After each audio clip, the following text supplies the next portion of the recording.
Hello everyone. In the last class we discussed about the overall perspective of CAPF paper 2, but in this video we have specifically focused on a single theme, that is the internal security. पिछले 16 से 17 सालों के अंदर जो भी PYQ आए हैं वो इस वीडियो के अंदर हम डिस्कस करेंगे। तो दो चीजें सबसे ज्यादा इंपॉर्टेंट इसमें ये है, अगर हम कोई भी PYQ को एनालाइज करते हैं तो उससे हमें ये पता चल जाता है कि हमें आगे पढ़ना क्या है। आप लोग दो चीजें जरूर फॉलो करते हो जब आप पेपर 2 की प्रिपरेशन करते हो। पहला है करंट अफेयर के सोर्सेस, एक तो न्यूज़पेपर हो गया या फिर कोई मंथली मैगजीन हो गई। तो न्यूज़पेपर और आपकी मंथली मैगजीन जो है वो एक कंसिडरेबल अमाउंट ऑफ टाइम आपकी प्रिपरेशन में से आपसे लेती है। न्यूज़पेपर पढ़ने में तकरीबन आपको डेली 2 घंटे देने पड़ते हो, और अगर आप कोई मंथली मैगजीन भी फॉलो कर रहे हो तो उसको भी आप तकरीबन आधा 1 घंटा रोज देते हो, जब जाके वो कंप्लीट होती है 10 या 12 दिनों के अंदर। तो एक considerable amount of time you are investing in preparation for paper 2। अब ये जो आपका जो टाइम है, आप इससे मैक्सिमम आउटपुट कैसे निकाल सकते हो और अपनी प्रिपरेशन को थोड़ा सर्जिकल कैसे कर सकते हो, ये अगर PYQ का एनालिसिस नहीं किया तो ये मुश्किल हो जाता है। अगर आप PYQ का एनालिसिस कर लेते हो तो आपका टाइम बचता है और आप उन्हीं क्वेश्चंस को प्रिपेयर करते हो जो कि UPSC आपसे पूछता है। तो आपकी एक साइकोलॉजी भी डेवलप होती है, आप बैक ऑफ द माइंड आप में अंडरस्टैंडिंग भी रहती है किस तरह के क्वेश्चन पूछते हैं। और जब भी आप आगे से न्यूज़पेपर या फिर कोई करंट अफेयर मैगजीन पढ़ोगे, आफ्टर एनालाइजिंग दिस PYQ आप डायरेक्टली उन क्वेश्चंस उन्हीं टॉपिक्स पे फोकस करोगे जो कि बहुत ज्यादा इंपॉर्टेंट है, अदरवाइज तो मुश्किल है। ठीक है, तो सबसे पहले हम स्टार्ट करते हैं द इंटरनल सिक्योरिटी थीम। आज का डिस्कशन इंटरनल सिक्योरिटी थीम पे ही होगा। 2009 से 2025 तक जितने भी क्वेश्चन आए हैं इंटरनल सिक्योरिटी थीम के, वो सारे हम यहाँ पे जो है एक बार डिस्कस करेंगे। तो दो चीजें आपकी यहाँ से बहुत अच्छे से हो जाएंगी, एक तो आपको पता चल जाएगा कि कौन कौन से क्वेश्चन आ रहे हैं, और दूसरा you would be confident while reading the current affair magazine and the newspaper. तो स्टार्ट करते हैं। सबसे पहले the first question is importance of cyber security in the world of digital information. देखिए ये क्वेश्चन आपका 2025 में ही पूछा था, इसी साल CPF 2025 के अंदर। इसके अंदर देखिए कीवर्ड देखिए इंपॉर्टेंस ऑफ साइबर सिक्योरिटी। तो साइबर सिक्योरिटी की क्या इंपॉर्टेंस है in the world of digital information, ये क्वेश्चन आपसे पूछा था। बैकग्राउंड इंफॉर्मेशन मैं आपको दे देता हूं। बैकग्राउंड इंफॉर्मेशन ये है, even our prime minister has said that कि डिजिटल अरेस्ट जैसे स्कैम हो रहे हैं, साइबर सिक्योरिटी इश्यूज हो रहे हैं। आप मोबाइल फोन अगर किसी को कॉल करते हो तो वो कॉलर ट्यून पे वही बार बार चीजें आपको सुनाई दे रही थी डिजिटल अरेस्ट से लेते हुए। और इंडिया के बहुत सारे लोगों को, लगभग 500 से ज्यादा लोग जो हैं वियतनाम में या फिर कंबोडिया के अंदर, यहाँ पे इन लोगों को रखा गया था एक कंपाउंड के अंदर, और जबरन इनसे इस तरह के काम करवाए जा रहे थे डिजिटल अरेस्ट वाले। तो ये जो साइबर सिक्योरिटी के इशू हैं ये बहुत ज्यादा बढ़ते जा रहे हैं, आने वाले टाइम पे और भी ज्यादा बढ़ेंगे। तो ये था इसका बैकग्राउंड। अब आपको कुछ इंपॉर्टेंट इवेंट्स जो है ये भी आपको पता होनी चाहिए, जैसे भारत NCX 2024 की आउटकम क्या है। ये एक नेशनल साइबर सिक्योरिटी एक्सरसाइज थी। This is an exercise. ये नाम भी पता होता अगर आपको, भारत NCX 2024। तो एग्जाम में अगर आप ये चीज लिखते तो ऑटोमेटिकली दो चीजें आपकी पर्सनैलिटी की दिखती या फिर आपकी राइटिंग स्टाइल दिखता कि कैंडिडेट जो है एक तो राइट इंफॉर्मेशन यहां पे लिख रहा है, दूसरा जो एक बहुत बड़ा इवेंट हुआ था देश के अंदर, दिस भारत NCX 2024, वो आपको याद है। तो करंट अफेयर की नॉलेज भी आपने यहां पे रिफ्लेक्ट कर दी और इस टॉपिक की जो नीड थी वो भी जस्टिफाई कर दी।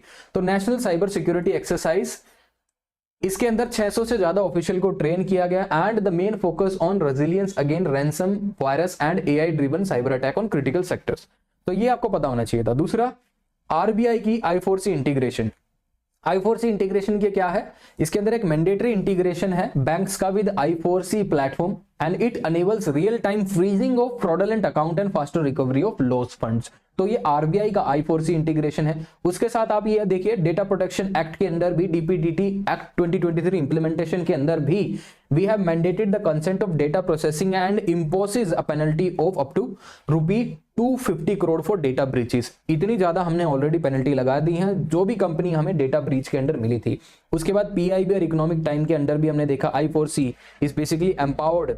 PMLA prevention of money laundering act के अंदर भी I4C आता है। So it is empowering it is I4C empowered under PMLA to tackle money laundering by cyber channel. Tier 1 status in global cyber security index India को मिला है। तो Tier 1 status is a really good status, जिसमें ये देखा जाता है कि ये देश जो है साइबर सिक्योरिटी प्रिपरेशन के लिए किस हिसाब से काम कर रहा है। तो इंडिया को इसमें Tier 1 स्टेटस भी मिला था। ठीक है, अब आते हैं कि cyber security, cyber defence triad क्या है। सबसे पहले आप देखिए, अगर आपको साइबर डिफेंस पे काम करना है तो लीगल फ्रेमवर्क आपका सॉलिड होना चाहिए, टेक्नोलॉजी एंड इंफ्रास्ट्रक्चर आपके पास होनी चाहिए, कोऑर्डिनेशन होना चाहिए among the agencies, that is very important. और ये मैं आपको ऑलरेडी बता चुका हूं, ग्लोबल इंडेक्स के अंदर India has achieved tier 1 status and यहाँ पे 250 करोड़ तक की पेनल्टी इंडिया ने लगाई है, दैट इज ऑल्सो देयर। तो 2-3 चीजें आपको यहाँ पे पता होनी चाहिए थी। एक तो डिफेंस साइबर एजेंसी भी है। डिफेंस साइबर एजेंसी के अंदर क्या क्या चीजें हैं साहब? डिफेंस साइबर एजेंसी के अंदर आपको यह पता होना चाहिए कि इंडियन आर्मी की एक डिफेंस साइबर एजेंसी है, ठीक है। तो अगर कोई कल को साइबर अटैक होता है तो उस केस में कैसे ये साइबर एजेंसीज रिस्पॉन्ड करेंगी एनिमी अटैक को, उसको पहले सबसे पहले उस ब्रीच को मिनिमम करेंगे एंड देन रिटेलिएट करेंगे। दूसरा है डेटा प्रोटेक्शन बोर्ड है और national critical infrastructure protection centre. तो जितने भी देश के क्रिटिकल सेंटर्स हैं उनको कैसे बचाएंगे हम, उनको कैसे प्रोटेक्ट करेंगे। एयर गैप फिनोमिना है, इंसुलेशन हम उनकी करते हैं, ठीक है, air gap. But this air gap is also exploited in the year 2019 जब कुंडकुलम न्यूक्लियर पावर प्लांट पे अटैक हुआ था। तो उस दौरान भी हमने देखा जो एयर गैप से इंसुलेट किया गया था हमने अपने नेशनल क्रिटिकल इंफ्रास्ट्रक्चर को, तो वो भी वहां पे हमने देखा वो भी रिस्क फ्री नहीं है। उसके साथ हमारी एक डेडिकेटेड एजेंसी है computer emergency response team India, ministry of this electronics and information technology के अंडर ये काम करती है। And this is the most parent organisation, जो भी अगर देश के ऊपर कोई साइबर अटैक होता है तो उस साइबर अटैक को मिनिमाइज करने के लिए और रिटेलिएट करने के लिए this particular agency is basically responsible. और I4C जो है ये मिनिस्ट्री ऑफ होम अफेयर्स के अंडर काम करती है, राइट, दैट इज देयर। उसके साथ ही कुछ इंसाइट्स आप दे सकते हो उसमें, जैसे data sovereignty is really important, UN cyber crime convention भी है हमारे पास। उसके साथ cyber physical system is very important now days, cyber physical system भी होना चाहिए। अगर कल को हम कोई जैसे किसी देश से हम इंपोर्ट करते हैं कोई हार्डवेयर, जैसे चाइना से हम बहुत सारे मोबाइल फोन को इंपोर्ट करते हैं, तो उनमें हमेशा से एक लूप होल होता है, एक बैक डोर एंट्री रहती है कि वो सारा डेटा जो है डायरेक्टली कहां पे जा रहा है, चाइनीज जो कंपनीज के पास जा रहा है और उस डेटा को वो एक्सप्लॉइट कर रही है। तो यही जो है इसीलिए सरकार ने साइबर स्वच्छ केंद्र जो है ये चलाए हैं, साइबर स्वच्छ केंद्र। इसके अंदर हम जो हार्डवेयर है उसके अंदर देखते हैं कुछ एम्बेडेड स्पाईवेयर वगैरह तो नहीं है, हम आइडेंटिफाई कर पाए। तो आज के टाइम में ये importance of cyber security in the world of digital information इसलिए बहुत इंपॉर्टेंट हो जाता है। आई होप आपको ये थोड़ा बहुत समझ में आया होगा, मैंने बेसिक इन्फॉर्मेशन आपको दे दी है। आगे एक और क्वेश्चन आया था 2023 के अंदर, cyber attack a new kind of warfare. तो ये दोनों क्वेश्चन जो है सिमिलर है मोर और लेस। वहां पे साइबर सिक्योरिटी के ऊपर बात हुई थी, यहाँ पे साइबर अटैक के ऊपर बात हो रही है। साइबर अटैक के अंदर क्या होता है, यहाँ पे state and non state actors दोनों इन्वॉल्व होते हैं। Non state actors and state actors both are responsible for carrying out this cyber attack and this is a new kind of warfare। warfare का मतलब है यहाँ पे दो स्टेट जो है इन्वॉल्व है और एक नॉन स्टेट एक्टर्स भी और कोई स्टेट एक्टर भी इन्वॉल्व है। स्टेट एक्टर्स आपको पता होंगे, स्टेट एक्टर्स मतलब जिसमें कंट्री आपस में फाइट कर रही है, that comes under state sponsored warfare. अगर कोई नॉन स्टेट एक्टर्स है, जैसे टेररिस्ट ग्रुप है, कोई इंडिविजुअल टेररिस्ट ग्रुप है और कोई भी उसकी किसी कंट्री की बैकिंग नहीं है, तो वो नॉन स्टेट एक्टर्स होता है। तो इस तरह से वॉरफेयर भी होता है, ये नया काइंड ऑफ वॉरफेयर है क्योंकि इसके अंदर एसिमेट्री बहुत ज्यादा है। कितने भी पिछले आप वॉर उठा के देख लीजिए, एक बिग पावरफुल कंट्री होती है, एक दूसरी पावरफुल एक स्मॉल कंट्री होती है, तो दोनों के बीच में जब लड़ाई होती है तो वो उस डोमेन में करते हैं जिसमें दूसरी वाली कंट्री जो है वो एसिमेट्री के अंदर आए, मतलब वीकर हो। सपोज आपकी जो कन्वेंशनल पावर बहुत ज्यादा है, सपोज इंडिया की कन्वेंशनल पावर बहुत ज्यादा है, मतलब अगर आप देखोगे एयर पावर, लैंड पावर और इन्फेंट्री, ये सारी जो स्ट्रॉन्ग है कंपैरेटिवली टू पाकिस्तान। तो पाकिस्तान ने देखा कि हम डायरेक्टली इंडिया को जो है नहीं हरा पाएंगे, तो पाकिस्तान ने क्या स्टार्ट किया, proxy war in Jammu and Kashmir. तो प्रॉक्सी वार या फिर ब्लेड इंडिया थ्रू 1000 कट, इस हिसाब से उन्होंने अपना स्टार्ट किया जहां पे एसिमेट्री है, राइट। तो पाकिस्तान ने ये काम करना शुरू किया। तो आज क्या कर रही है, कुछ छोटी कंट्रीज जो है, कुछ ऐसी कंट्रीज जो हैं अपनी इस कैपेबिलिटी को बढ़ा रही हैं, साइबर अटैक की कैपेबिलिटी को, because it's a new domain of warfare.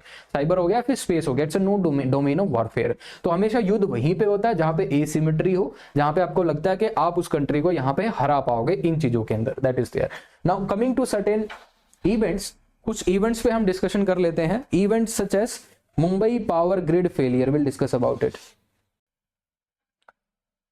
So the Mumbai power grid failure, ये एक बहुत बड़ा इंसिडेंट हुआ था जिसमें एक साइबर साबोटाज हमें दिखा था। तो साइबर साबोटाज के अंदर the power grid was targeted by the cyber attackers. ये एक मैसिव मुंबई के अंदर ब्लैकआउट था। आपने कोई मूवी भी देखी होगी जैसे डाई हार्ड मूवी 4, कभी देखना आप die hard movie 4, die hard 4, जिसके अंदर एक फायर सेल का कॉन्सेप्ट होता है कि फायर सेल के अंदर आपकी बहुत ज्यादा क्रिटिकल इंफ्रास्ट्रक्चर को टारगेट किया जाता है। बैंकिंग हो गया, पावर हो गया, ठीक है, एविएशन हो गया, कम्युनिकेशन हो गया, इन सभी चीजों को जो है टारगेट किया जाता है ताकि आपकी वहां पे फायर सेल जैसा कॉन्सेप्ट जो है वो हो जाए और पूरे के पूरे देश को डिस्ट्रॉय करने का एक तरीका है ये। तो मुंबई पावर ग्रिड फेलियर जो है ये साइबर अटैकर्स ने किया था। It is some sort of a cyber sabotage and ये एक स्टेट स्पॉन्सर्ड एक्टर्स ने टारगेट किया था हमारे क्रिटिकल इंफ्रास्ट्रक्चर को ड्यूरिंग बॉर्डर टेंशन। एक और बहुत इंटरेस्टिंग इवेंट हुआ था कुंडकुलम न्यूक्लियर पावर प्लांट 2019 के अंदर हमारे न्यूक्लियर पावर प्लांट पे भी अटैक होता है और इसमें हमने देखा जो एयर गैप इंसुलेशन हम जो यूज करते हैं, हमने अपने क्रिटिकल इंफ्रास्ट्रक्चर को जो है, पावर प्लांट को जो है इंसुलेट कर रखा है आउटर वर्ल्ड से। मतलब इसमें कहीं से भी आप जो है इस क्रिटिकल इंफ्रास्ट्रक्चर के अंदर जो भी चीजें हैं वो एक्सेस नहीं कर पाओगे। इंटरनेट कनेक्टिविटी जो है आउटर वर्ल्ड से कनेक्ट नहीं है। इस पावर प्लांट के आसपास एयर इंसुलेशन है, आउटर वर्ल्ड से कोई कनेक्शन नहीं है। इंटरनेट इसका इसके अंदर ही रहता है जो भी है, राइट। तो ये भी जो है वनरेबल हमें दिखा। अभी इसके अंदर भी हमें साइबर हाइजीन जो है ये लाने की कोशिश करनी पड़ेगी। कई बार क्या होता है, इनसाइडर अटैक हो जाता है। इनसाइडर अटैक बोले तो इसके अंदर ही जो एम्प्लॉयज हैं न्यूक्लियर पावर प्लांट के अंदर, इस हिसाब से कोई चीजें वहां पे इंस्टॉल कर देते हैं या फिर वही मिल जाते हैं। कई बार उसके अंदर जो लोग होते हैं कई बार वही हनी ट्रैपिंग का जो है शिकार हो जाते हैं, ठीक है। So honey trapping is also an issue. तो उसको हम बोलते हैं इनसाइडर अटैक, कि अंदर से ही कोई आदमी जो है बाहर वालों की मदद कर रहा है। तो कुंडकुलम न्यूक्लियर पावर प्लांट के अंदर हमने ये देखा कि एयर गैप इंसुलेशन जो है वो काम नहीं की, उसके अंदर भी वनरेबिलिटीज हैं।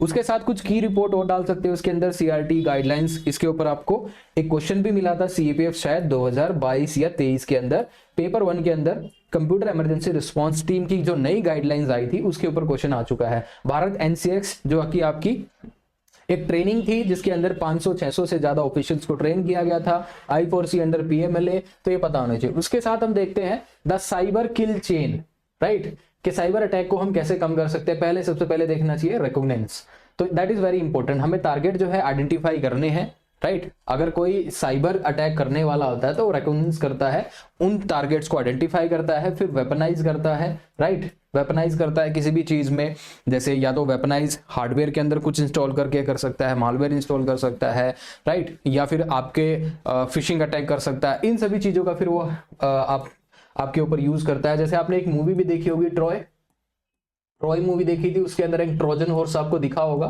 Trojan horse, right, Trojan horse, जिसके अंदर एक हॉर्स, बहुत बड़ा हॉर्स बना के वो वहां पे छोड़ जाती है एनिमी सेना और वहां से वो विड्रॉ कर लेती है और उनको लगता है कि अब ये सेना वापस नहीं आएगी और ये एक सिंबल हमारे लिए छोड़ गए हैं ट्रोजन हॉर्स, अब हम इसको अपने सीटाडल में ले चलते हैं। तो अपने किले के अंदर उसको जब वो ले जाते हैं तो इस हॉर्स के अंदर काफी लोग पहले से ही छुपे होते हैं, ठीक है। जो भी चीज आपको प्राइम फेसी ऐसे दिख रही है कि ये बेनेवलेंट है, ये हमारे लिए गलत नहीं हो सकती, लेकिन उसके अंदर जो है वायरस था, ठीक है। वो आदमी, उस सेना के 10 से 15 आदमी उसके अंदर ही थे, हॉर्स के अंदर, और वो बाद में क्या करते हैं, जो भी सिटाडेल का जो गेट वगैरह होते हैं उसको ब्रीच कर देते हैं, उसको खोल देते हैं, फिर सब अंदर आ जाते हैं। तो यही एक तरीका है उसको वेपनाइज करने का। दूसरा है delivery, they may also deliver it through email, USB और through web, and they can also exploit through this trigger malware code, और फिर वो इंस्टॉल हो जाता है, आपकी बैकडोर एक्सेस जो है दूसरे आदमी को मिल जाती है।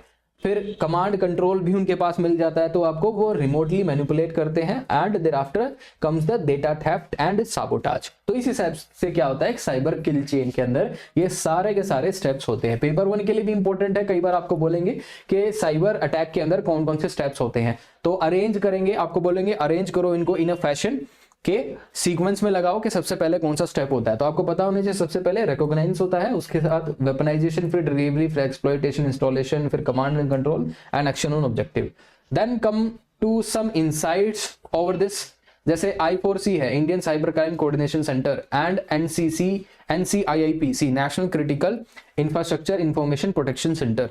तो ये आपका जो है I4C है, it works under ministry of home affair, जैसे अभी हम देख के आए हैं, MHA के अंडर ये काम करता है। और NCIIPC के अंडर जो national critical information infrastructure protection centre जो है हमारा, इसके अंडर वो सारे क्रिटिकल इंफ्रास्ट्रक्चर आते हैं, एटॉमिक प्लांट हो गया, थर्मल पावर प्लांट हो गया, रिजर्वियर्स हो गए, वाटर आपके इसके साथ आपके हाइड्रो पावर प्लांट हो गया, ठीक है, जो जितने भी क्रिटिकल इंफ्रास्ट्रक्चर होते हैं, बैंकिंग हो गया, राइट, रेलवे हो गया, ये सब इसके अंदर आते हैं। इसको हम कैसे प्रोटेक्ट कर सकते हैं, that is the main thing. उसके साथ एयर गैप्ड सिस्टम, जैसे कुंडमकुलम पावर प्लांट के अंदर हमने देखा था, न्यूक्लियर पावर प्लांट के अंदर यहाँ पे एयर गैप्ड सिस्टम का यूज करते हैं, लेकिन उसके अंदर भी हमें कुछ वनरेबिलिटीज दिखी। फिर हम देखते हैं इंटरनेशनल कोऑपरेशन की जरूरत है, यूएन साइबर क्राइम कन्वेंशन है, बुडापेस्ट कन्वेंशन है, ये सारे कन्वेंशन है ही, लेकिन हमें एक इंटरनेशनल सपोर्ट की जरूरत है, क्योंकि it's an international some sort of a crime, क्योंकि ये क्राइम जो है दूसरी किसी कंट्री के अंदर वहां से कैरिड आउट हो रहा है और आपके देश पे अटैक हो रहा है। जब तक हम उस दूसरी कंट्री की हेल्प नहीं मिलेगी, शायद हम बहुत इफेक्टिव तरीके से उनको कंट्रोल नहीं कर पाएंगे।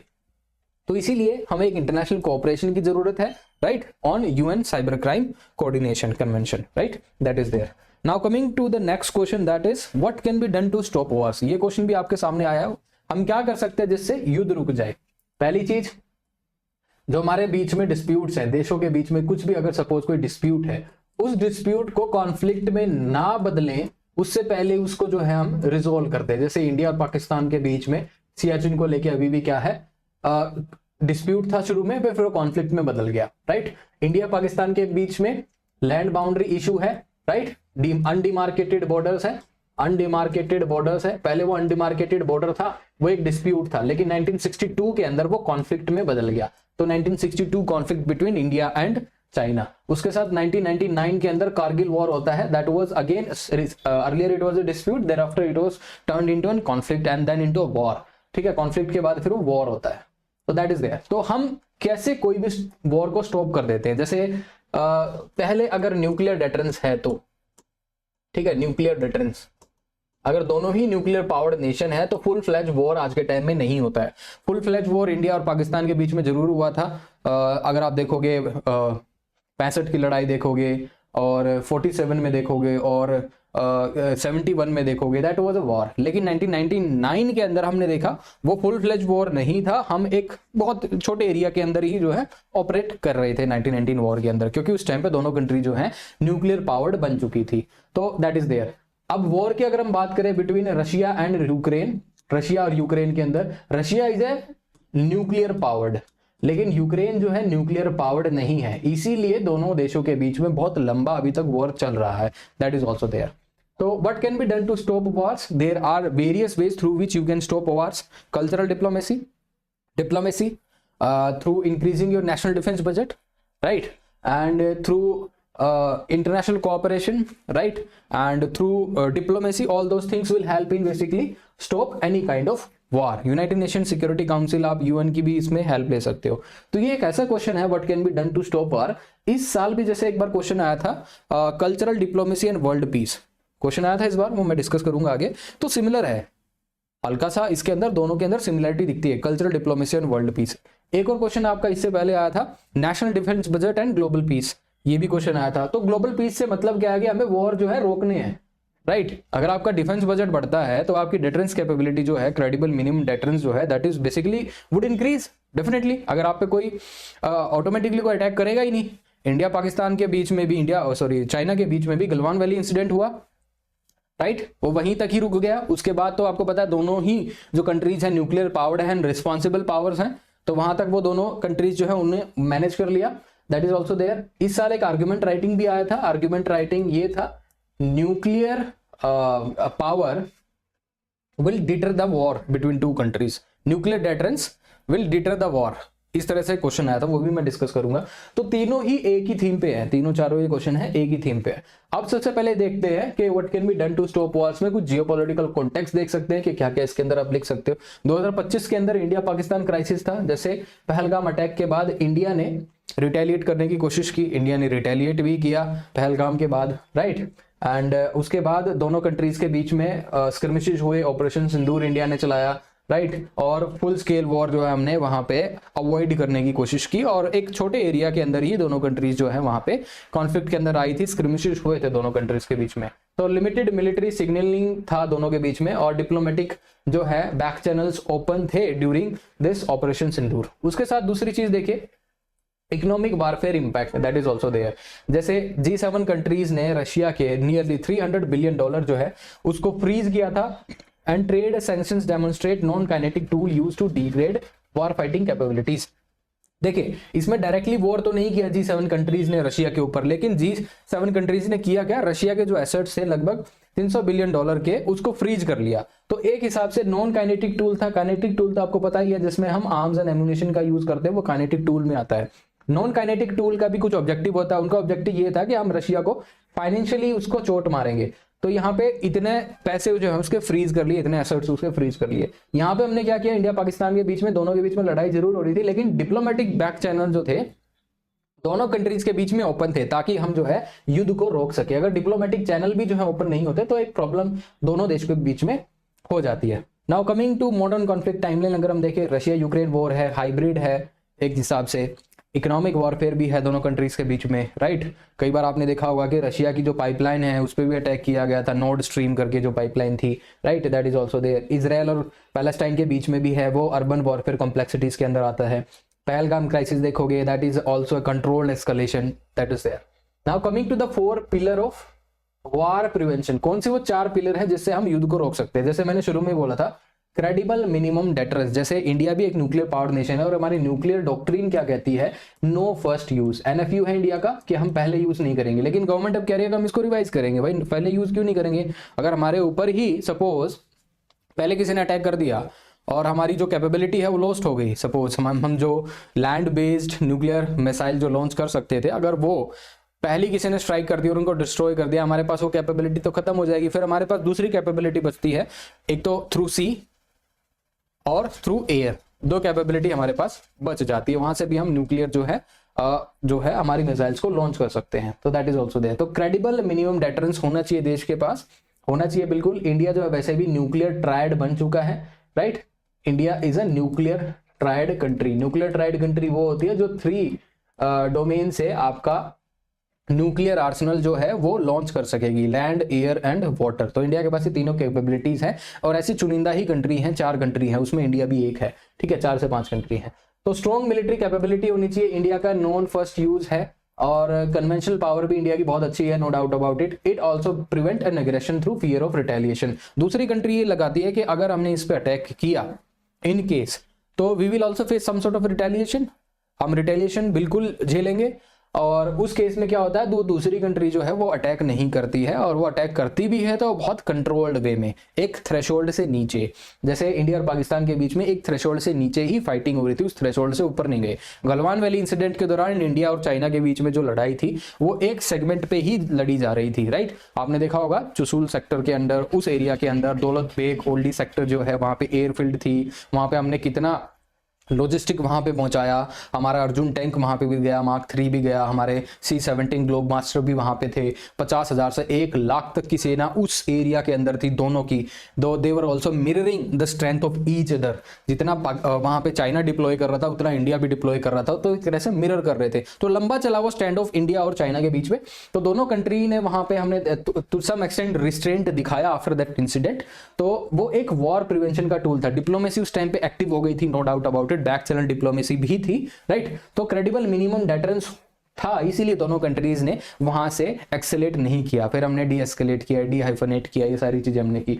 उसके साथ हम देखें, और सॉरी इसमें हम ये भी लगा सकते हैं, इंडिया और चाइना के बीच में there were multiple this core commander level talk, और 20 से भी ज्यादा कोर कमांडर लेवल टॉक जो है आज के टाइम तक हो चुकी हैं। तो इससे भी लगता है कि दोनों सेनाएं जो हैं कंटिन्यूसली आपस में बात कर रही थी कि हम ये मूवमेंट कर रहे हैं, वो कर रहे हैं। और उसके बाद जब डी एस्केलेशन हुआ, डी हाइफनेट हुआ, तो जितना भी वहां पे जो इंफ्रास्ट्रक्चर चाइना ने बनाया और इंडिया ने बनाया, दोनों सेना के बीच में बात हुई कि इसको आप क्या कीजिएगा, उसको आपको डिसमेंटल करना है और फिर वहां से विड्रॉ करना है। तो विड्रॉल भी हुआ, that is also there. Then coming to the economic statecraft, that is also there. Economic statecraft के अंदर जैसे G7 कंट्रीज ने किया, या फिर जैसे चाइना करता, सॉरी अमेरिका करता है चाइना के अगेंस्ट, और जैसे अमेरिका करता है रशिया के अगेंस्ट, वो क्या है, सैंक्शंस लगा देता है, ट्रेड रेस्ट्रिक्शंस कर देता है, right. That is also there. जैसे इंडिया भी कई बार कोशिश करती है, the blood and water can not flow together. Indus water treaty को इंडिया बोल रहा है कि हम रिवोक करेंगे, उसको रिवाइज करने की कोशिश कर रहे हैं। तो इंडस वाटर ट्रीटी सस्पेंशन के लिए भी इंडिया लेके आता है।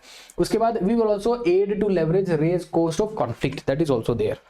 उसके बाद आते हैं डिप्लोमेटिक एंगेजमेंट होती है, मल्टी ट्रैक डिप्लोमेसी है, यूएनएससी रेजोल्यूशंस है, और टेरर ग्रुप्स को हम डिजिग्नेट कर देते हैं इंटरनेशनल टेरर ग्रुप, जैसे टीआरएफ को यूएसए ने किया, ठीक है, टू आइसोलेट एग्रेसर्स, एग्रेसर को आइसोलेट करने के लिए कि इसको इंटरनेशनल सपोर्ट ना मिले।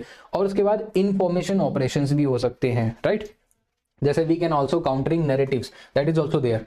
अगर किसी कंट्री का कोई नैरेटिव है, उस नैरेटिव को काउंटर करने के लिए भी आपको एक काउंटर नैरेटिव चाहिएगा, ठीक है। जैसे पाकिस्तान का कोई नैरेटिव होता है, फॉल्स नैरेटिव होता है, तो इंडिया उसको काउंटर करने के लिए अपना नैरेटिव चलाती है, ठीक है। उसके बाद we can also exposing the state sponsored terrorism of that particular country, उस कंट्री का स्टेट स्पॉन्सर्ड टेररिज्म जो है कंट्रोल करने के लिए हम वो चीजें कर सकते हैं।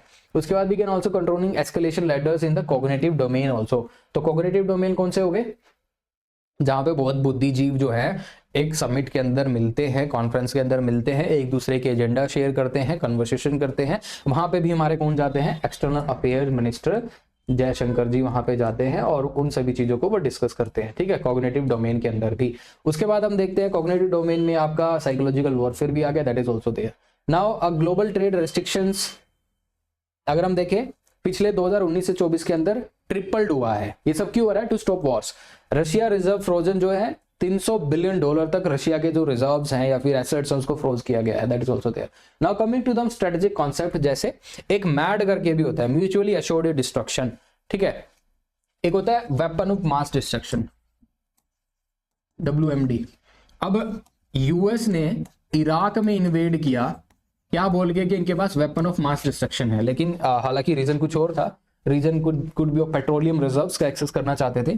ऐसे ही एक कॉन्सेप्ट होता है mutually assured destruction, MAD, right, mutually assured destruction. आपको पता है सामने वाले के पास भी न्यूक्लियर वेपन है, हमारे पास भी न्यूक्लियर वेपन है, राइट। तो इस केस के अंदर म्यूचुअली एश्योर्ड डिस्ट्रक्शन होता है। अगर हम उस पर अटैक करेंगे तो ये बिल्कुल कंफर्म है कि वो भी अटैक करेंगे, तो दोनों का नुकसान तय है, तो दोनों ही रिस्ट्रेंट कर लेते, उससे ज्यादा वो आगे नहीं बढ़ाते। तो it's is a some sort of stability among nuclear powers and integrated deterrence combine military, economic and cyber tools across allies, that is also there.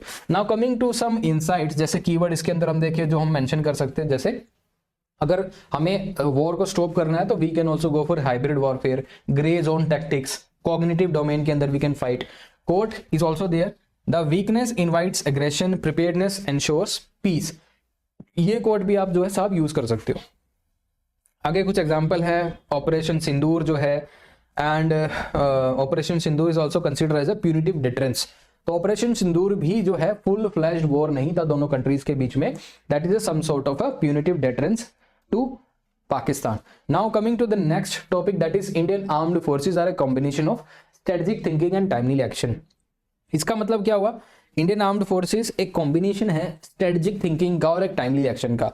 2022 के अंदर ये क्वेश्चन पूछा है, और क्यों पूछा है थोड़ा बैकग्राउंड मैं बता देता हूं। 2022 के अंदर 2021 में गलवान होता है, ठीक है, गलवान वैली के बाद ये सारे इंसिडेंट होते हैं, और फिर उसमें देखा जाता है इंडियन आर्म्ड फोर्सेस कैसे कॉम्बिनेशन है स्ट्रेटेजिक थिंकिंग का और टाइमली एक्शन का, तब ये क्वेश्चन पूछा जाता है। तो इंडियन आर्म्ड फोर्सेस ने बहुत बेहतर काम उस दौरान किया था। इंडियन आर्म्ड फोर्सेस ने क्या नहीं किया उस टाइम पे, आपने देखा होगा जिसे हम विकास रेजिमेंट भी बोलते हैं, स्पेशल फ्रंटियर फोर्स भी बोलते हैं, इंडिया ने उसका भी यूज किया। इंडिया ने स्ट्रेटेजिक हाइट्स जो है उस दौरान गलवान वैली इंसिडेंट के दौरान जो है वो अचीव करी। मगर टॉप के ऊपर इंडिया जो वहां पे जाके बैठ गया, जिससे चाइना का पूरा मोल्दो गैरिजन जो है वो दिख रहा था, हमारे एम पे था, ठीक है। तो इंडिया ने वो स्ट्रेटेजिक हाइट जो है वो अचीव की, तभी जो है चाइना वहां से विड्रॉ करना शुरू किया। अदरवाइज चाइना के पास अगर स्ट्रेटेजिक हाइट होती तो हमारे लिए मुश्किल हो जाती। तो वहां पे वो इंडियन आर्म्ड फोर्सेज का टाइमली एक्शन था, ठीक है, वो पॉलिटिकल विल थी, ठीक है, वो कैपेबिलिटी थी हमारे पास, तभी जो है वो इशू जो है आज के टाइम में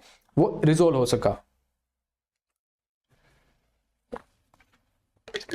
okay, now coming to this Indian arm forces, how they are a combination of strategic thinking and timely action. इन दो चीजों पे हम फोकस करेंगे, strategic thinking and timely action. तो स्ट्रेटेजिक थिंकिंग की बात करें, स्ट्रेटेजिक थिंकिंग में बहुत सारी चीजें आप डाल सकते हो उसके अंदर। You can talk about the CDS, combined defence, right, this CDS हमने बनाया, राइट। अभी हम बात कर रहे हैं कि हमारी एक नेशनल सिक्योरिटी डॉक्ट्रिन होनी चाहिए, उसके साथ हमने इंटीग्रेटेड बैटल ग्रुप बनाए, उसके साथ हमने थिएटराइजेशन के ऊपर बात कर रहे हैं, थिएटराइजेशन,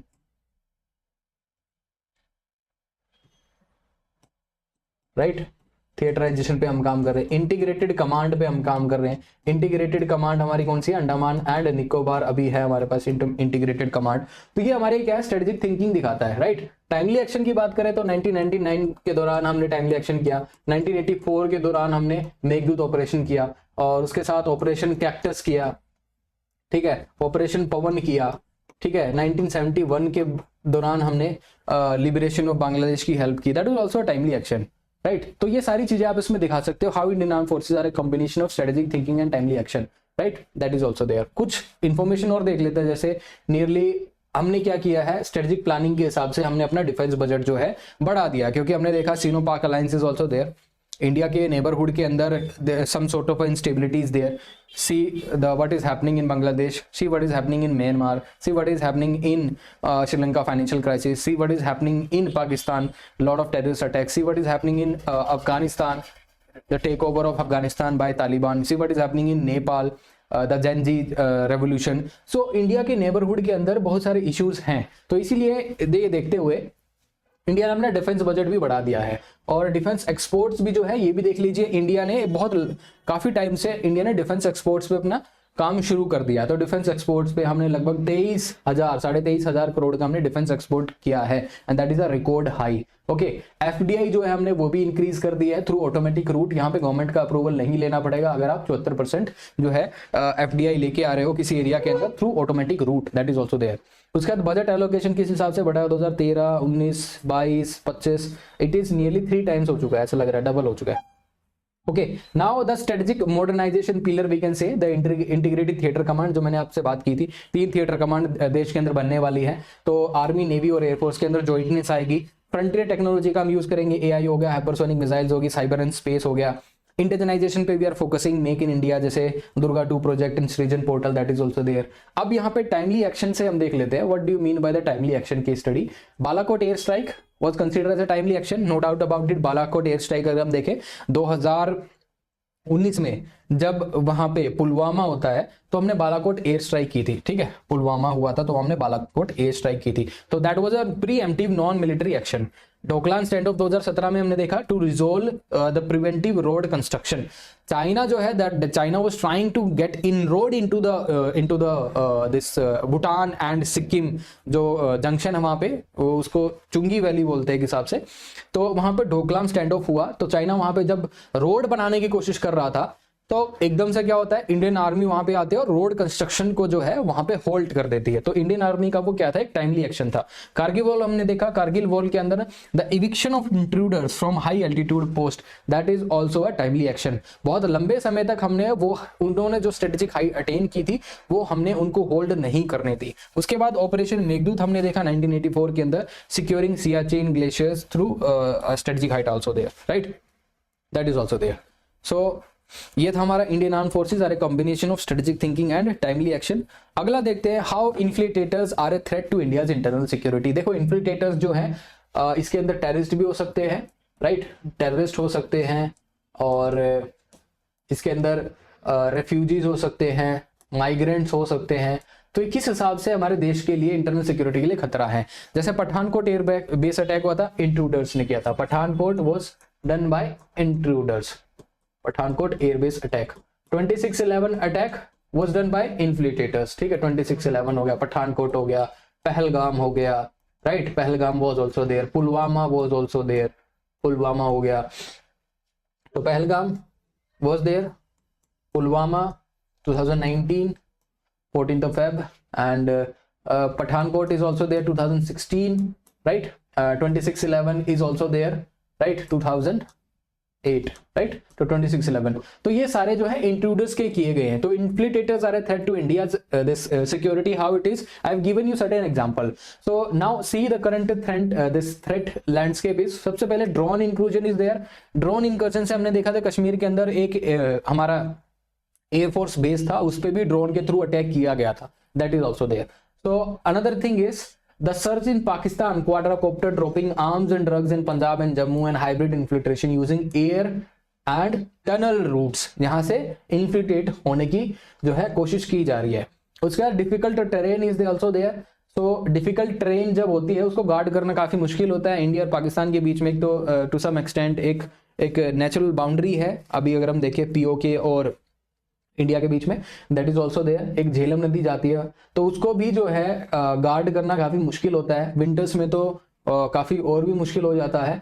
हालांकि विंटर्स में इन्फिल्ट्रेशन कम हो जाती है क्योंकि इन्फिल्ट्रेट करना बहुत मुश्किल होता है उस पर्टिकुलर सिचुएशन के अंदर। समर्स में इन्फिल्ट्रेशन ज्यादा हो जाती है, तो विंटर्स आने से पहले ही, स्नोफॉल होने से पहले ही इन्फिल्ट्रेटर्स जल्दी आने की कोशिश करते हैं।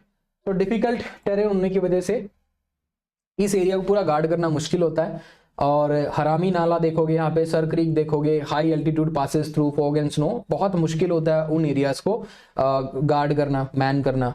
पोस्ट पहलगाम ऑपरेशन यहाँ पे देखिए, infiltrator using some encrypted communication devices, तो कम्युनिकेशन डिवाइसेस में एनक्रिप्शन का भी यूज कर रहे हैं, तो उसको भी डिकोड करना बहुत मुश्किल हो जाता है, राइट। उसके बाद that is a data which you can directly use in your essay. 300% rise in drone sighting on western front 2022 से 24 के बीच में, इतनी ज्यादा तादाद में जो है ड्रोन हमें वहां पे दिख रहे हैं। Now coming to some technology response, CIBMS हमने देखा है, comprehensive integrated border management system is there. अभी तक हमने ये बांग्लादेश बॉर्डर पे जो है कॉम्प्रिहेंसिवली इंस्टॉल किया है बांग्लादेश बॉर्डर पे, and BSF is doing very good work in this direction. और पाकिस्तान बॉर्डर पे भी हम इसको जो है लेके आ रहे हैं, पाक बॉर्डर पे भी। तो it's a comprehensive integrated border management system जिसके अंदर we are integrating manpower, sensors and surveillance. तो सेंसर्स का यूज कर रहे हैं, सर्विलियंस हम इसमें डायरेक्ट कर रहे हैं, फ्लड लाइट इसमें लेके जा रही है, स्मार्ट फेंसिंग इसके अंदर है, लेजर है, तो स्मार्ट फेंसिंग हो गया, एंटी ड्रोन्स हो गया, हैंड हेल्ड थर्मल्स हो गया, एंट्री एग्जिट लॉग्स जो हम यहाँ पे मेंटेन करते हैं। Now coming to the second line of defence, that is vibrant villages programme, जो इंडिया रन कर रहा है। अब तो फेज 2 भी आ गया है वाइब्रेंट विलेज प्रोग्राम का इन अरुणाचल एंड असम। तो vibrant village programme is basically started to counter the China's the strategic villages. So it is developing some sort of a border villages to stop out migration and turn local into eyes and ears for security forces. And another is financial strike. तो this prevention of money laundering act के अंदर भी हम हवाला networks को जो है इनको टारगेट कर रहे हैं ताकि हम लॉजिस्टिक्स के इन्फिल्ट्रेशन को रोक सके। उसके साथ कुछ कीवर्ड्स हैं, बॉर्डर की पोरोसिटी, मल्टी डायमेंशनल थ्रेट्स, ये जो है इन्फिल्ट्रेशन को रोकने में हमारे सामने चैलेंज खड़ा करता है। उसके बाद हम टेक्नोलॉजी की हेल्प ले रहे हैं, CIBMS हमारे सामने है, लीगल मेजर्स हमारे पास, prevention of money laundering act is there. Social aspect देखें तो हम दिस वाइब्रेंट विलेज प्रोग्राम वहां पर बना रहे हैं ताकि वहां से लोग जो है आउट माइग्रेशन ना करें और वो लोग हमारे आइज एंड ईयर्स जो है बन के हमें इंटेलिजेंस शेयर करें। उसका डिफरेंशिएशन हम कर सकते हैं, जैसे कॉन्ट्रास्ट वेस्टर्न बॉर्डर्स पे हम फेंसिंग यूज कर सकते हैं, कोस्टल एरियाज पे हम मैनग्रोव्स एंड क्रीक्स का हम यूज कर सकते हैं। तो दैट इज ऑल्सो देयर। तो ये हमने देखा infiltrators, how they are threat to India security. अगला है emerging threat to India's internal security. तो अब थोड़ा सा हम कोशिश करेंगे कि हम थोड़ा पेस अप करें चीजों को, मैं आपको बताऊं, काफी आइडिया आपको लग गया होगा। ऐसे 20 क्वेश्चन हैं, 20 क्वेश्चन अगर मैं पढ़ाऊंगा तो काफी लंबी वीडियो हो जाएगी। और मुझे लगता है कि आप लोग इतनी लंबी वीडियो कई बार नहीं देखते, और मुझे कमेंट करके बताना अगर आप लंबी वीडियो देख रहे हो तो नेक्स्ट वीडियो मैं लंबी ही बनाऊंगा, तो उसमें कोई इशू नहीं होगा। तो emerging threat to India's internal security, जैसे अगर हम देखें इवॉल्विंग थ्रेट देखते हैं लैंडस्केप पे, हमारे एमर्जिंग थ्रेट की बात हो रही है यहाँ पे, कन्वेंशनल थ्रेट्स की बात नहीं हो रही। वैसे हमारे यहाँ पे देखिए अगर 2 थ्रेट्स होते हैं, कन्वेंशनल एंड नॉन कन्वेंशनल, ठीक है।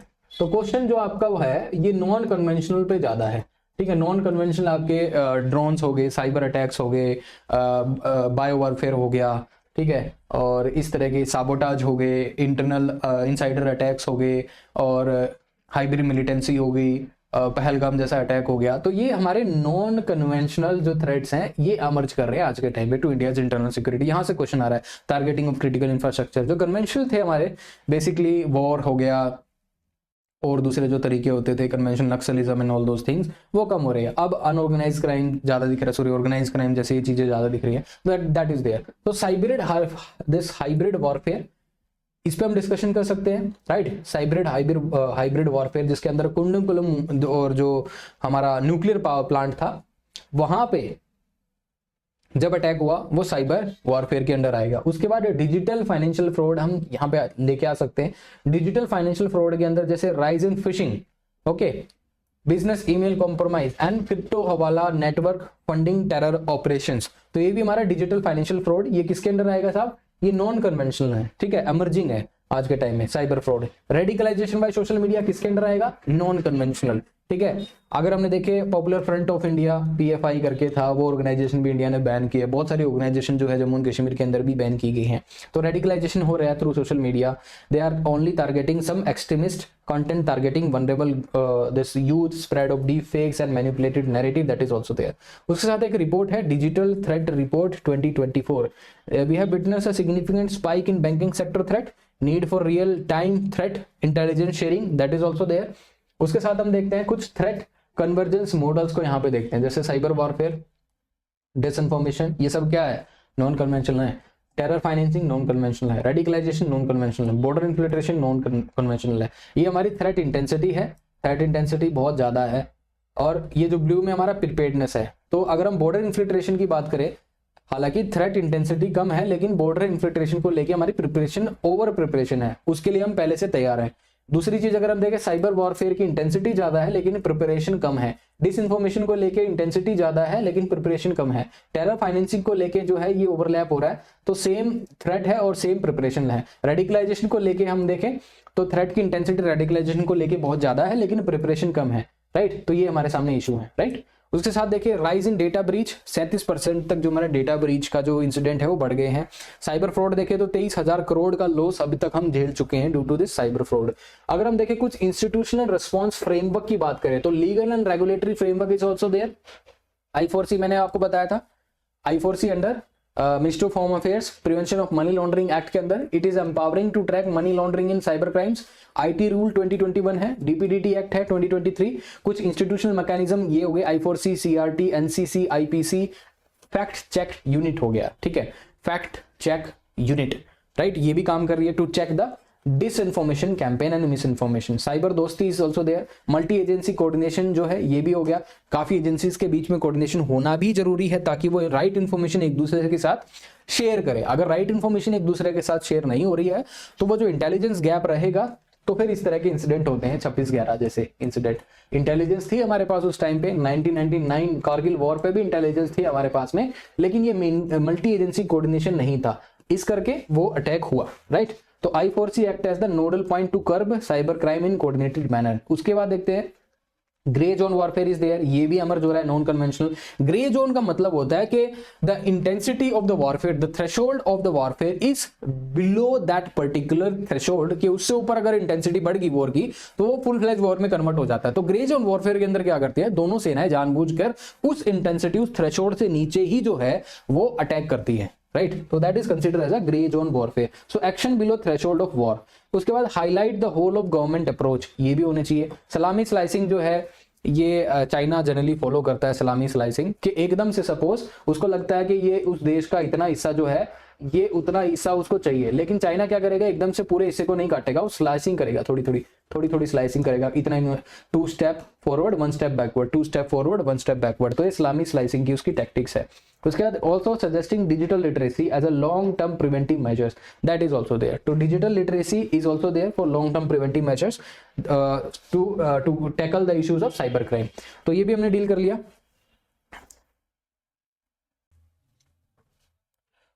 Now the another topic is securing India's international borders is a challenging exercise for the Indian Armed Forces। तो ये आपके सामने टॉपिक है, ठीक है। 2020 में ये क्वेश्चन पूछा था, securing India's international borders is a challenging exercise for the Indian armed forces. अब हमें ये देखना है कि इंडिया के इंटरनेशनल बॉर्डर्स जो हैं कितनी कंट्रीज के साथ हैं। पाकिस्तान के साथ है, ठीक है, नेपाल के साथ है, चाइना के साथ है, भूटान के साथ है, म्यांमार के साथ है, ठीक है। ये कंट्रीज जो हैं इमीडिएट नेबर्स हमारे। साथ में ही अगर मैं श्रीलंका की बात करूं तो हमारा लैंड बॉर्डर तो नहीं है लेकिन मैराटाइम बॉर्डर तो है। तो securing India's international borders is a challenging exercise for the Indian armed forces. बात आपको ये करनी है कि इंडियन आर्म्ड फोर्सेस के लिए ये चैलेंज क्यों है, क्योंकि हर एक बॉर्डर की अगर मैं बात करूं, इंडिया चाइना बॉर्डर पे डायनेमिक्स अलग है, वहां पे politico military relations are different comparatively to India China border. जहां पे फ्री हैंड दिया जाता है आर्म्ड फोर्सेस को to deal with the Pakistan, वहां पे चाइना के साथ ऐसा नहीं है। चाइना के साथ मिलिट्री जो है उनको फ्री हैंड नहीं दिया जाता। यहाँ पे diplomacy is more involved because both are matured power and both are to some extent a super power also. तो दोनों कंट्रीज के बीच में जो अगर कोई डिस्प्यूट होता है किसी चीज को लेके, तो वहां पे diplomacy comes into the action. यहाँ पे पाकिस्तान के साथ ऐसा नहीं है। पाकिस्तान के साथ our political establishment they have given some sort of free will to act accordingly. ठीक है, तो इंडियन इंटरनेशनल बॉर्डर्स की अगर मैं बात करूं, नेपाल के साथ हमारे रिलेशनशिप बहुत अलग हैं, जहां पे हमारे प्राइम मिनिस्टर साहब बोलते हैं यहाँ पे रोटी कपड़ा बेटी, इस तरह के हमारे रिलेशनशिप हैं, हिस्टोरिकल टाइज है, कल्चरल रिलेशनशिप हैं, और हम नेपाल को बहुत हैवी हैंडेडली डील नहीं कर सकते। ऑलरेडी इंडिया के ऊपर बोला जाता है कि India act as a big brotherly attitude, तो वो भी हमारे ऊपर एक छवि है। तो इस तरह के क्वेश्चंस हमारे सामने आते हैं कि कैसे नेपाल को डील किया जाए। हमारा जैसे पिथौरागढ़ डिस्ट्रिक्ट के अंदर काला पानी जो एरिया है, राइट, तो उसको लेकर भी डिस्प्यूट था, राइट। तो दूसरी अगर हम बात करें तो बांग्लादेश के साथ भी हमारे इश्यूज हैं। तो यहाँ पे चैलेंज क्या रहता है? चैलेंज हमें दो चीजों से देखना है। एक तो चैलेंजिंग इस हिसाब से है कि यहाँ की टोपोग्राफी जो है, इन एरियाज की टोपोग्राफी, वो हमारे ध्यान में हमेशा रहनी चाहिए। Geography of that area, topography and geography of that area, plus यहाँ पे कंट्रीज के साथ हमारे रिलेशनशिप कैसे हैं। पाकिस्तान के साथ एडवर्स रिलेशनशिप हैं, चाइना के साथ भी थोड़े चैलेंजिंग रिलेशनशिप रहे हैं in the recent past. Bangladesh के साथ अभी रिलेशनशिप थोड़े चैलेंजिंग हो गए हैं। इधर ही नेपाल के साथ थोड़े रिलेशनशिप चैलेंजिंग हो गए हैं। श्रीलंका का अब जो टिल्ट है चाइना की तरफ मूव ज्यादा कर रहा है। तो इस हिसाब से हमारे जो इमीडिएट नेबरहुड के अंदर जो रिलेशनशिप थे वो थोड़े से चैलेंजिंग हो गए हैं। तो रिलेशनशिप जो है वो थोड़े से टर्मोइल के अंदर है, राइट। तो इसलिए एक ये चैलेंज बनता है। टोपोग्राफी की बात करूं तो बांग्लादेश बॉर्डर के आसपास जो पूरा एरिया है, वो एरिया अगर आप देखोगे वहां पे रिवर शिफ्ट करती रहती है, ठीक है। तो उस एरिया को मैन करना, गार्ड करना इट्स डिफिकल्ट। नेपाल के साथ हमारा पोरस बॉर्डर है, पाकिस्तान के साथ हमारा कुछ बॉर्डर जो है वो डिस्प्यूटेड है, अनडिमार्केटेड है, चाइना के साथ भी कुछ जो बॉर्डर है वो अनडिमार्केटेड है। तो ऐसे दोनों आर्मी आमने सामने कई बार हो जाती है, तो इसलिए भी चैलेंजिंग होता है। टोपोग्राफी की बात करें तो स्नो भी कई बार पड़ती है चाइना एंड पाकिस्तान बॉर्डर पे, तो इन एरियाज में गार्ड करना बहुत मुश्किल है। बीएसएफ की बात करूं तो जब बांग्लादेश बॉर्डर पे जब वो काम करती है बीएसएफ, तो बीएसएफ के सामने बहुत सारे इश्यूज हैं। इश्यूज सच एज वहां पे जितने लोगों की कैजुअलिटी अगर हमें देखें कन्फ्रंट्रेशन से होती है, उससे कहीं गुना जो है वहां पे सर्वाइवल में लोग जो है कैजुअलिटी दे देते हैं। अगर मैं देखूं वहां पे मलेरिया से जितने हमारे सोल्जर्स जो है वहां मरते हैं बीएसएफ के और बांग्लादेश बॉर्डर है, वो कहीं गुना ज्यादा है। सियाचिन में अगर मैं बात करूं, सियाचिन या फिर हाई एल्टीट्यूड एरिया के अंदर, वहां पे अगर मैं देखूं कैजुअलिटी जो वेदर रिलेटेड हो रही है वो कहीं गुना ज्यादा है, दो फोर्सेस जब आपस में लड़ती है। तो इस हिसाब से ये बहुत चैलेंजिंग एक्सरसाइज है इंडियन आर्म्ड फोर्सेस की, इतने टफ टेरेन में काम करना, ठीक है। तो that is also there. Now coming to some terrain and operational challenges की बात करें तो ज्योग्राफिकल कॉम्प्लेक्सिटी है। इंडिया का बहुत बड़ा बॉर्डर है, लगभग 7516 किलोमीटर की कोस्टलाइन है, डेजर्ट है, हाई एल्टीट्यूड रिजेस है, जैसे सियाचिन की बात की मैंने, रिवराइन गैप है, झेलम नदी होगी, इधर से इंडिया बांग्लादेश बॉर्डर पे जो नदी आती है वो हो गई। स्टीप टेरेन है जहां पे हमारी मोबिलिटी नहीं हो जाती, मतलब डिफिकल्ट होती है, पेट्रोलिंग बहुत एफिशिएंटली नहीं कर पाते। उसके बाद देखिए होस्टाइल टैक्टिक्स है, पाकिस्तान की तो हमेशा रहती है, चाइना भी अभी कुछ हमें दिखा है नियर पास्ट के अंदर। तो होस्टाइल टैक्टिक्स की बात करें तो प्रॉक्सी वॉर हमेशा पाकिस्तान हमारे साथ खेलता है। दूसरा ग्रे जोन स्ट्रेटजी है। अब ये चाइना और पाकिस्तान दोनों ग्रे जोन स्ट्रेटजी की कई बार यूज करते हैं। जैसे अगर मैं बात करूं, चाइना जो है they are basically establishing their strategic villages, so new villages near line of actual control. Infiltration launch pad जो है पाकिस्तान कोशिश करता है इन्फिल्ट्रेट करने की इंडिया में, तो वहां पे उन्होंने लॉन्च पैड बनाए हुए हैं। आर्टिलरी डाइवर्जन फायर देते हैं, कई बार हमने देखा है जब पाकिस्तान को इन्फिल्ट्रेशन करना होता है तो इन सपोर्ट क्या करती है पाकिस्तान आर्मी, इन्फिल्ट्रेशन करवाने के लिए पीछे से आर्टिलरी सपोर्ट उनको देती है। उसके बाद पोरस रूट्स है, ये भी हमारे सामने क्या है, एक बहुत बड़ा चैलेंज है। It is also a challenge. Nepali border की बात करें, बांग्लादेश बॉर्डर की बात करें, that is a very big border, porous border है। और नेपाल बॉर्डर तो हमने पूरा का पूरा जो है फेंसिंग भी नहीं किया हुआ, that is completely a porous border. तो हरामी नाला अगर मैं बात करूं, गुजरात में है ये। सरक्रीक गैप है, it is exploited for drugs and arms smuggling, trawler used for contrabands and landing on coast. तो कॉन्ट्राबैंड्स जो देखिए हमने देखा है, हमने मुद्रा पोर्ट पे भी रिसेंटली कितने 20,000 करोड़ की कोई कोकीन वगैरह पकड़ी थी, ड्रग स्मगलिंग वहां से होती है उस एरिया से। और उसके बाद देखिए तो कुछ मैन मेड इश्यूज भी हैं। पहले मैंने आपको बताया ज्योग्राफिकल कॉम्प्लेक्सिटी है और कंट्री के साथ हमारे होस्टाइल जो है रिलेशनशिप है, रूट थोड़े पोरस हैं। उसके साथ मैन मेड इशू क्या है जो कि इस एक्सरसाइज को, जो गार्ड करने की एक्सरसाइज जो है इंटरनेशनल बॉर्डर को, उसको चैलेंजिंग बनाता है। कौन से हैं? अनडिमार्केटेड बॉर्डर्स हैं, जो कि डिस्प्यूट है, फिर कॉन्फ्लिक्ट में बदलते हैं और उसके बाद वॉर होता है। Shifting dunes create legal and technical grey areas, जैसे हमने देखा है जो हमारा बांग्लादेश के साथ जो बॉर्डर था, जब हमारा लैंड बाउंड्री एग्रीमेंट होने से पहले कई बार क्या होता था, जो रिवर जो है कई बार पानी ज्यादा आने से वो जो है कोर्स अपना शिफ्ट कर लेती थी। सपोज इस तरफ शिफ्ट हो गया, कई बार इस तरफ शिफ्ट हो गया, तो उसके बीच में जो विलेजेस होते थे, जो एनक्लेव्स थे, वो कई बार जो है शिफ्ट होते रहते थे। तो लैंड बाउंड्री एग्रीमेंट में हमने क्या किया है, हमने समझौता किया था बांग्लादेश के साथ कि ये जो रियासतें हैं या फिर जो ये एनक्लेव्स हैं, ये हमको दे दो और वो हमको दे दो। तो transfer of enclaves and villages उस टाइम पे हुए थे, ठीक है, क्योंकि जो नेचर है रिवर का वो शिफ्टिंग इन नेचर है, तो इस हिसाब से हमने किया था, राइट। उसके बाद देखते हैं very important thing, that is smart border management हमने की है, CIBMS। तो इस एक्सरसाइज को, ये जो चैलेंजिंग एक्सरसाइज है हमारी गार्ड करने की, उसको अच्छे से मेंटेन करने के लिए, एफिशिएंट तरीके से उसको मेंटेन करने के लिए CIBMS है, this comprehensive integrated border management system. इस पे हम ऑलरेडी बात कर चुके हैं। दूसरा हम देखें तो real time feeds, quadcopters, thermal laser and border routes, that is also there. Vibrant village programme, that is phase 2, that is also there. जैसे हमने इंडिया ने शुरू किया है आसाम और अरुणाचल प्रदेश के अंदर वाइब्रेंट विलेज प्रोग्राम, जहां पे हम आउट माइग्रेशन को रोकना चाह रहे हैं। उसके साथ अगर हम देखें, इंटर एजेंसी कोऑर्डिनेशन की जरूरत है। Inter agency coordination is really important.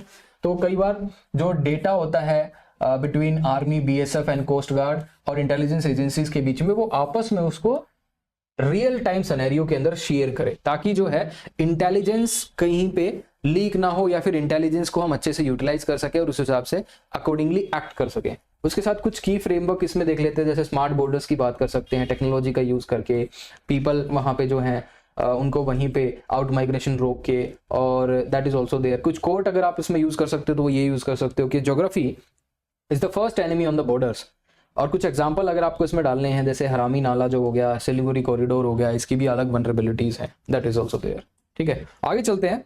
Next question is the role of Indian army in nation building. देखिए डायरेक्टली जो है ये क्वेश्चन आपका इंटरनल सिक्योरिटी के साथ साथ आप इसको मॉडर्न इंडियन हिस्ट्री से भी कई बार जो है कनेक्ट कर सकते हो, मॉडर्न इंडियन हिस्ट्री। तो role of Indian army nation building में क्या रोल रहा होगा इंडियन आर्मी का? देखिए इंडियन आर्मी का रोल क्या रहता है वैसे तो, सिक्योरिटी प्रोवाइड करने का, mainly the security from the external aggressor. जितने भी एक्सटर्नल एग्रेसर हैं उनके अगेंस्ट इंडियन आर्मी ने काम किया है। कितने ऐसे अटेम्प्ट थे पाकिस्तान के द्वारा, चाइना के द्वारा, उन सभी अटेम्प्ट्स को रिपल किया है बाय द इंडियन आर्मी। दूसरी चीज अगर हम देखें इंडियन आर्मी का रोल क्या होगा, इंडियन आर्मी में अगर आप देखें ऑफिसर एंट्री हो गया या फिर जो भी जवान एंट्री है, देश के हर एक कोने से यहाँ पे सोल्जर्स आते हैं। तो यहाँ पे आर्मी के अंदर एक तो धर्मनिरपेक्षता है, आप कोई भी धर्म के हो, आपको ऐसे नहीं होगा कि अलग तरीके से ट्रीट किया जाएगा। यहाँ पे बॉन होमी होती है, यहाँ पे लोग आपस में मिलते हैं, यहाँ पे कल्चर जो है काफ़ी होमोजेनियस कल्चर है, आप एक दूसरे से काफ़ी मिलते हैं लोग, लैंग्वेज, बहुत सारी लैंग्वेज सीख जाते हैं, ब्रदरहुड होता है, इस तरह का एटीट्यूड जो है आर्मी के अंदर डेवलप होता है। तो ये camaraderie, brotherhood through out the life रहता है। सर्विस के बाद भी लोग एक दूसरे को जानते हैं, एक दूसरे का कल्चर जानते हैं, सेंसिटिविटी जानते हैं। तो ये भी आर्मी जो है रोल कर रहा है। दूसरा जो है डिजास्टर के दौरान भी आर्मी जो है comes into the picture. So army as an organisation इस टाइम पे वो अपने ऑपरेशन चलाती है ड्यूरिंग डिजास्टर मैनेजमेंट, या तो अर्थक्वेक हुआ या फिर फ्लड हुआ, ठीक है, इस तरह की चीजें जो है कुछ भी हो गया तो वहां पे भी डिजास्टर मैनेजमेंट के अंदर भी आर्मी आती है, तो वो नेशन बिल्डिंग में काम करती है। तो यहाँ पे कैरेक्टर बिल्डिंग भी होता है सोल्जर्स का, यहाँ पे डिजास्टर मैनेजमेंट भी काम करती है, यहाँ पे एक्सटर्नल एग्रेसर्स के अगेंस्ट भी आर्मी जो है सिक्योरिटी प्रोवाइड करती है, ठीक है। अब यहाँ पे देखिए कुछ ऑपरेशन सद्भावना is also there. Operation Sadbhavana के अंदर वी आर रनिंग दिस वैम strategy winning heart and mind through welfare initiatives in Jammu and Kashmir and north east के अंदर।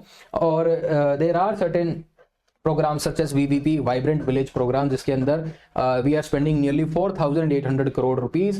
Humanitarian assistance and disaster relief exercises are there. Flood आता है कश्मीर के अंदर, जब फ्लड आता है तब इंडियन आर्मी वहां पे जाती है, इंडियन एयरफोर्स इवैक्यूएट करती है। केरला के अंदर फ्लड आता है, Indian army, Indian navy, Indian air force all comes into the picture. CFF comes into the picture. Agniveer के अंदर we are skilling our youth. Project Naman के अंदर we are focusing on veteran welfare, right. और recent humanitarian assistance and disaster relief operations के अंदर, जैसे operation मदद हमने किया केरला के अंदर, और संयुक्त विमोचन 2024 के अंदर। It's a multi agency disaster preparedness drill जो थी, ठीक है। अब हम आते हैं की pillar of contribution by the Indian army nation building. पहला है इंफ्रास्ट्रक्चर डेवलपमेंट में। बीआरओ की बात करें, बॉर्डर एरियाज के अंदर, फ्रंटियर एरियाज के अंदर बीआरओ काम करता है, और कोई जो है एजेंसी के बस की बात नहीं है इन एरियाज में उन रोड को बनाना, इतने डिफिकल्ट टेरेन के अंदर उन रोड को बनाना और मेंटेन रखना थ्रू आउट द ईयर 24/7। तो बीआरओ जो है बहुत कंस्ट्रक्टिव काम करती है, स्ट्रेटेजिक रोड बनाती है रिमोट एरियाज के अंदर, जिससे हमारी कनेक्टिविटी जो है बेहतर हो सके। दूसरा जो है social outreach and welfare programme is also run by our Indian army and various central arm police forces and defence forces. तो बॉर्डर एरियाज के अंदर अगर हम बात करें तो इंडियन आर्मी वहां पे होती है। तो उन एरियाज के अंदर हमें पीस इंश्योर करने के लिए हम क्या क्या करते हैं, we are basically ensuring some sort of education, better quality education to the children of that particular area, ताकि हम आउट माइग्रेशन वहां से रोक सकें। तो एजुकेशन उनके बच्चों को देते हैं, अच्छा हेल्थ केयर कैंप्स वहां पे ऑर्गेनाइज कराते हैं, स्पोर्ट्स इनिशिएटिव वी डू, ठीक है। आपने बहुत ज्यादा रील भी देखी होगी इंडियन आर्मी की, they are playing cricket with the localites of that area. उसके बाद ऑपरेशन सद्भावना तो है ही, जिसमें हम काउंटर कर सकेंगे एलियनेशन, जैसे जम्मू एंड कश्मीर में one more factor of growing this home grown militancy is the feeling of alienation. Alienation का मतलब फीलिंग का क्या होता है कि आप जो है मेन स्ट्रीम सोसाइटी से अपने आप को अलग कर रहे हो। तो ये एलियनेशन को कम करने के लिए क्या कर रही है इंडियन आर्मी, ऑपरेशन सद्भावना चला रही है, जिसमें winning heart and mind through various measures, through education, health care camps and sports initiative, Bharat Darshan. उसके साथ we are also try to integrate border population with the main stream society. उसके साथ skill development पे आर्मी ये भी काम करती है, एम्प्लॉयमेंट पे, जैसे ट्रेन करती है यूथ को थ्रू एनसीसी अग्निवीर स्कीम के under. We also reserving police jobs for ex Agniveers, ये भी आपके सामने है, जैसे UP government has also announced, Haryana government has also announced, ठीक है, that 10% quota in police forces would be given to Agniveer. Haryana government ने अनाउंस किया, जैसे that is also there। अब कुछ कॉन्सेप्ट इसके अंदर आपको आने चाहिए, जैसे विनिंग हार्ट एंड माइंड, वैम स्ट्रेटजीज को हम बोलते हैं। कुछ कोट अगर आप यूज करना चाहो, the army doesn't just defend border, it defines nation building. Linkage कर सकते हो वाइब्रेंट विलेज प्रोग्राम से, फर्स्ट लाइन ऑफ डिफेंस से, ठीक है। तो इस तरह से आप इस टॉपिक को अप्रोच करोगे। नेक्स्ट आते हैं, अगला टॉपिक है सीनो Pak alliance and India security. देखिए ये काफी इंटरेस्टिंग टॉपिक है, 2015 में आया था, जब पाकिस्तान और चाइना के जो रिलेशनशिप है काफी इंप्रूव हो रहे थे। तो इंडिया के सिक्योरिटी के लिए ये क्यों खतरा था? तो Sino Pak alliance, why it's some sort of an issue for India security. सबसे पहले कुछ स्ट्रेटेजिक न्यूज देखते हैं। चाइना पाकिस्तान जॉइंट स्टेटमेंट भी इन्होंने कई बार दी थी, ठीक है। सीपेक जैसे प्रोजेक्ट चाइना बना रहा है पाकिस्तान के अंदर, तो इंडिया ने कई बार स्टेटमेंट ये भी दी है, that is it is against our this territorial integrity and sovereignty. So it is jointly said by China and Pakistan that they have a all-weather strategic cooperation partnership with intensified military exchanges and CPEC phase 2 expansion. That is a joint statement given by China and Pakistan. So it basically raises our eyebrow that Sino-Pak alliance to some extent is a threat to India's security. और बहुत सारे defence analyst तो ये भी बोलते हैं कि to front war के लिए हमें तैयार रहना चाहिए, टू फ्रंट वॉर के लिए, right, that is there. Naval defence की बात करें तो हंगूर क्लास सबमरीन जो है चाइना सप्लाई करता है पाकिस्तान को। So that is a submarine given by the China to the Pakistan and it is directly shown a collision between these two countries, okay. और इससे जो है तो बैलेंस ऑफ पावर जो है अरेबियन सी के अंदर वो डिस्टर्ब होता है। नाउ द अलायंस माइलस्टोन देखें दोनों कंट्रीज के बीच में 1963 के अंदर बॉर्डर एग्रीमेंट होता है, जिसमें पाकिस्तान जो है साक्षगम वैली जो है सियाचिन के ऊपर थोड़ी, वहां पे वो सीड कर देता है किसको? चाइना को। So that particular area is ceded by Pakistan to the China. 2015 के अंदर सीपेक आता है, जिसमें China is investing nearly 62 billion investment into the Pakistan. 2024 के अंदर ज्वाइंट पेट्रोल की जाती है in the sea of Oman by the Chinese navy and the Pakistan navy. ये डायरेक्टली दिखाता है द अलायंस बिटवीन सीनो पाक। उसके साथ देखते हैं सीपैक एंड स्ट्रेटेजिक एनसर्कलमेंट। अगर हम यहाँ पे देखें, this is suppose India, this is Andaman and suppose this is all these countries, Myanmar and all, Sri Lanka, Maldives. तो यहाँ पे स्ट्रिंग ऑफ पर्ल्स दिखता है हमें, ये सपोज दिस इज पाकिस्तान, यहाँ से सीपेक जा रहा है, यहाँ पे हम्बनटोटा पोर्ट है, यहाँ पे यहाँ से स्ट्रेट के आसपास जो है Java and Sumatra, they have their own other investment plans. तो यहाँ पे इंडिया को एनसर्कलमेंट करने की कोशिश की जा रही है। यहाँ पे अगर मैं बात करूँ, there is Myanmar, there is Bangladesh, तो यहाँ पे भी इन्वेस्टमेंट है। बांग्लादेश को भी जो है सबमरीन चाइना सप्लाई कर रहा है, right, that is also there. तो स्ट्रिंग ऑफ पर्ल्स यहाँ पे आ जाता है। उसके बाद देखिए ग्वादर पोर्ट की इम्प्लीकेशंस ये है। अब ग्वादर पोर्ट को भी जो है चाइना ने अलाउ कर दिया पाकिस्तान को फॉर डुअल यूज, ठीक है। अब वहां पे कई बार चाइनीज सबमरीन भी दिखती हैं, चाइनीज मर्चेंट वेसल्स भी दिखती हैं। So dual use deep sea port providing China access to Arabian sea and bypassing Malacca dilemma, जहां पे हमारा Andaman and Nicobar trilateral command है, जिससे हम डायरेक्टली जो है चोक पॉइंट क्रिएट कर सकते हैं इस मलक्का में। तो इसको बाईपास करने के लिए सीपैक बनाया है एंड सीपैक के थ्रू चाइना डायरेक्टली एक्सेस कर सकता है चीजों को, ठीक है, दैट इज ऑल्सो देयर। उसके साथ देखें two front war is a reality in the current time. Diplomatic shield जो है चाइना प्रोवाइड करता है पाकिस्तान को इन इवेंट सच एज, जब इंडिया डेजिग्नेट करने की कोशिश करता है बहुत सारे पाकिस्तान जो ऑर्गेनाइजेशंस हैं जो कि टेररिस्ट ऑर्गेनाइजेशन है, जब इंडिया उनको डेजिग्नेट करने की कोशिश करता है तो डिप्लोमेटिक शील्ड जो है चाइना देता है। कई बार कुछ इंडिविजुअल्स को भी इंटरनेशनल टेररिस्ट जो है डेजिग्नेट करने की कोशिश करता है इंडिया थ्रू वेरियस रेजोल्यूशन, तब भी जो है China comes into the picture और उसको वीटो कर देता है यूएनएससी के अंदर, right, to block listing of Pakistani based terrorist, right. Example 1267 committee के अंदर जो इंडिया का रेजोल्यूशन था, दैट इज देयर। उसके बाद इंडिया की काउंटर स्ट्रेटजी क्या है? क्वाड पार्टनरशिप है, राइट, इंडिया की क्वाड पार्टनरशिप है और जिसमें हम अपने रिलेशनशिप जो है यूएस, जापान, ऑस्ट्रेलिया के साथ बेहतर कर रहे हैं सो दैट हम बैलेंस कर सके चाइना का जो इन्फ्लुएंस है इन दैट एरिया। उसके साथ इंफ्रास्ट्रक्चर पुश भी है हमारा, राइट। हम क्या बना रहे हैं, बॉर्डर एरियाज के अंदर बहुत सारे कनेक्टिविटी प्रोजेक्ट हमने बनाए हैं, बहुत सारी टनल्स होगी और उसके साथ ही ब्रिजेस हमने बनाए हैं। उसके साथ बॉर्डर एरिया डेवलपमेंट प्रोग्राम भी हमारा है। स्ट्रेटेजिक डेटरेंस के लिए अग्नि 5 हमारे पास, रिफाल है, H-400 डिप्लॉयमेंट है, ट्राई सर्विस कमांड है, ये सारी चीजें हम कर रहे हैं। कुछ कीवर्ड देखें तो स्ट्रिंग ऑफ पर्ल्स हो गया और necklace of diamond. String of pearls versus necklace of diamond. Necklace of diamond is a strategy of India, okay. और कुछ मैप वर्क देख सकते हो उसमें, सीपैक रूट देख सकते हो, दैट इज ऑल्सो देयर। कुछ एनालाइज कर सकते हो, जैसे you can also discuss about the economic debt trap alongside security risk. तो चाइना का हमेशा यही रहा है, किसी भी कंट्री को अगर अपने अंडर लेना है तो they do what kind of investment, strategic investment. ऐसे प्रोजेक्ट उनको देंगे जो कि अनसस्टेनेबल है, अनवायबल है, उनको वो पैसा वापस दे पाना उस कंट्री के लिए चाइना को बड़ा मुश्किल होता है, तो फिर वो क्या ले लेती हैं, उसको लीज पे लेती है लंबे समय तक and they give their sovereignty rights also. तो ऐसी स्ट्रेटेजिक इन्वेस्टमेंट जो है चाइना टाइमली करता आ रहा है, तो ये भी हमारे सामने एक कंसर्न है। तो ये टॉपिक मैंने आपको समझा दिया। अब आते हैं the role of technology in internal security challenges. क्या क्या रोल होगा टेक्नोलॉजी का इन इंटरनल सिक्योरिटी चैलेंजेस? इस केस के अंदर आपको ये देखना है कि इंटरनल सिक्योरिटी के चैलेंजेस क्या है। चैलेंजेस हमारे सामने टेररिज्म भी है, ठीक है, तो हम क्या करेंगे, उन चैलेंजेस को लिस्ट डाउन करेंगे और फिर देखेंगे वो टेक्नोलॉजी के हेल्प से हम उन चैलेंजेस को कैसे सोल्व कर सकते हैं। जैसे टेररिज्म हो गया, नक्सलिज्म हो गया, ऑर्गेनाइज्ड क्राइम हो गया, उसके साथ हाइब्रिड वॉरफेयर हो गया, ठीक है, हाइब्रिड वॉरफेयर, हाइब्रिड मिलिटेंसी, ठीक है, that is also a challenge, hybrid militancy हो गया।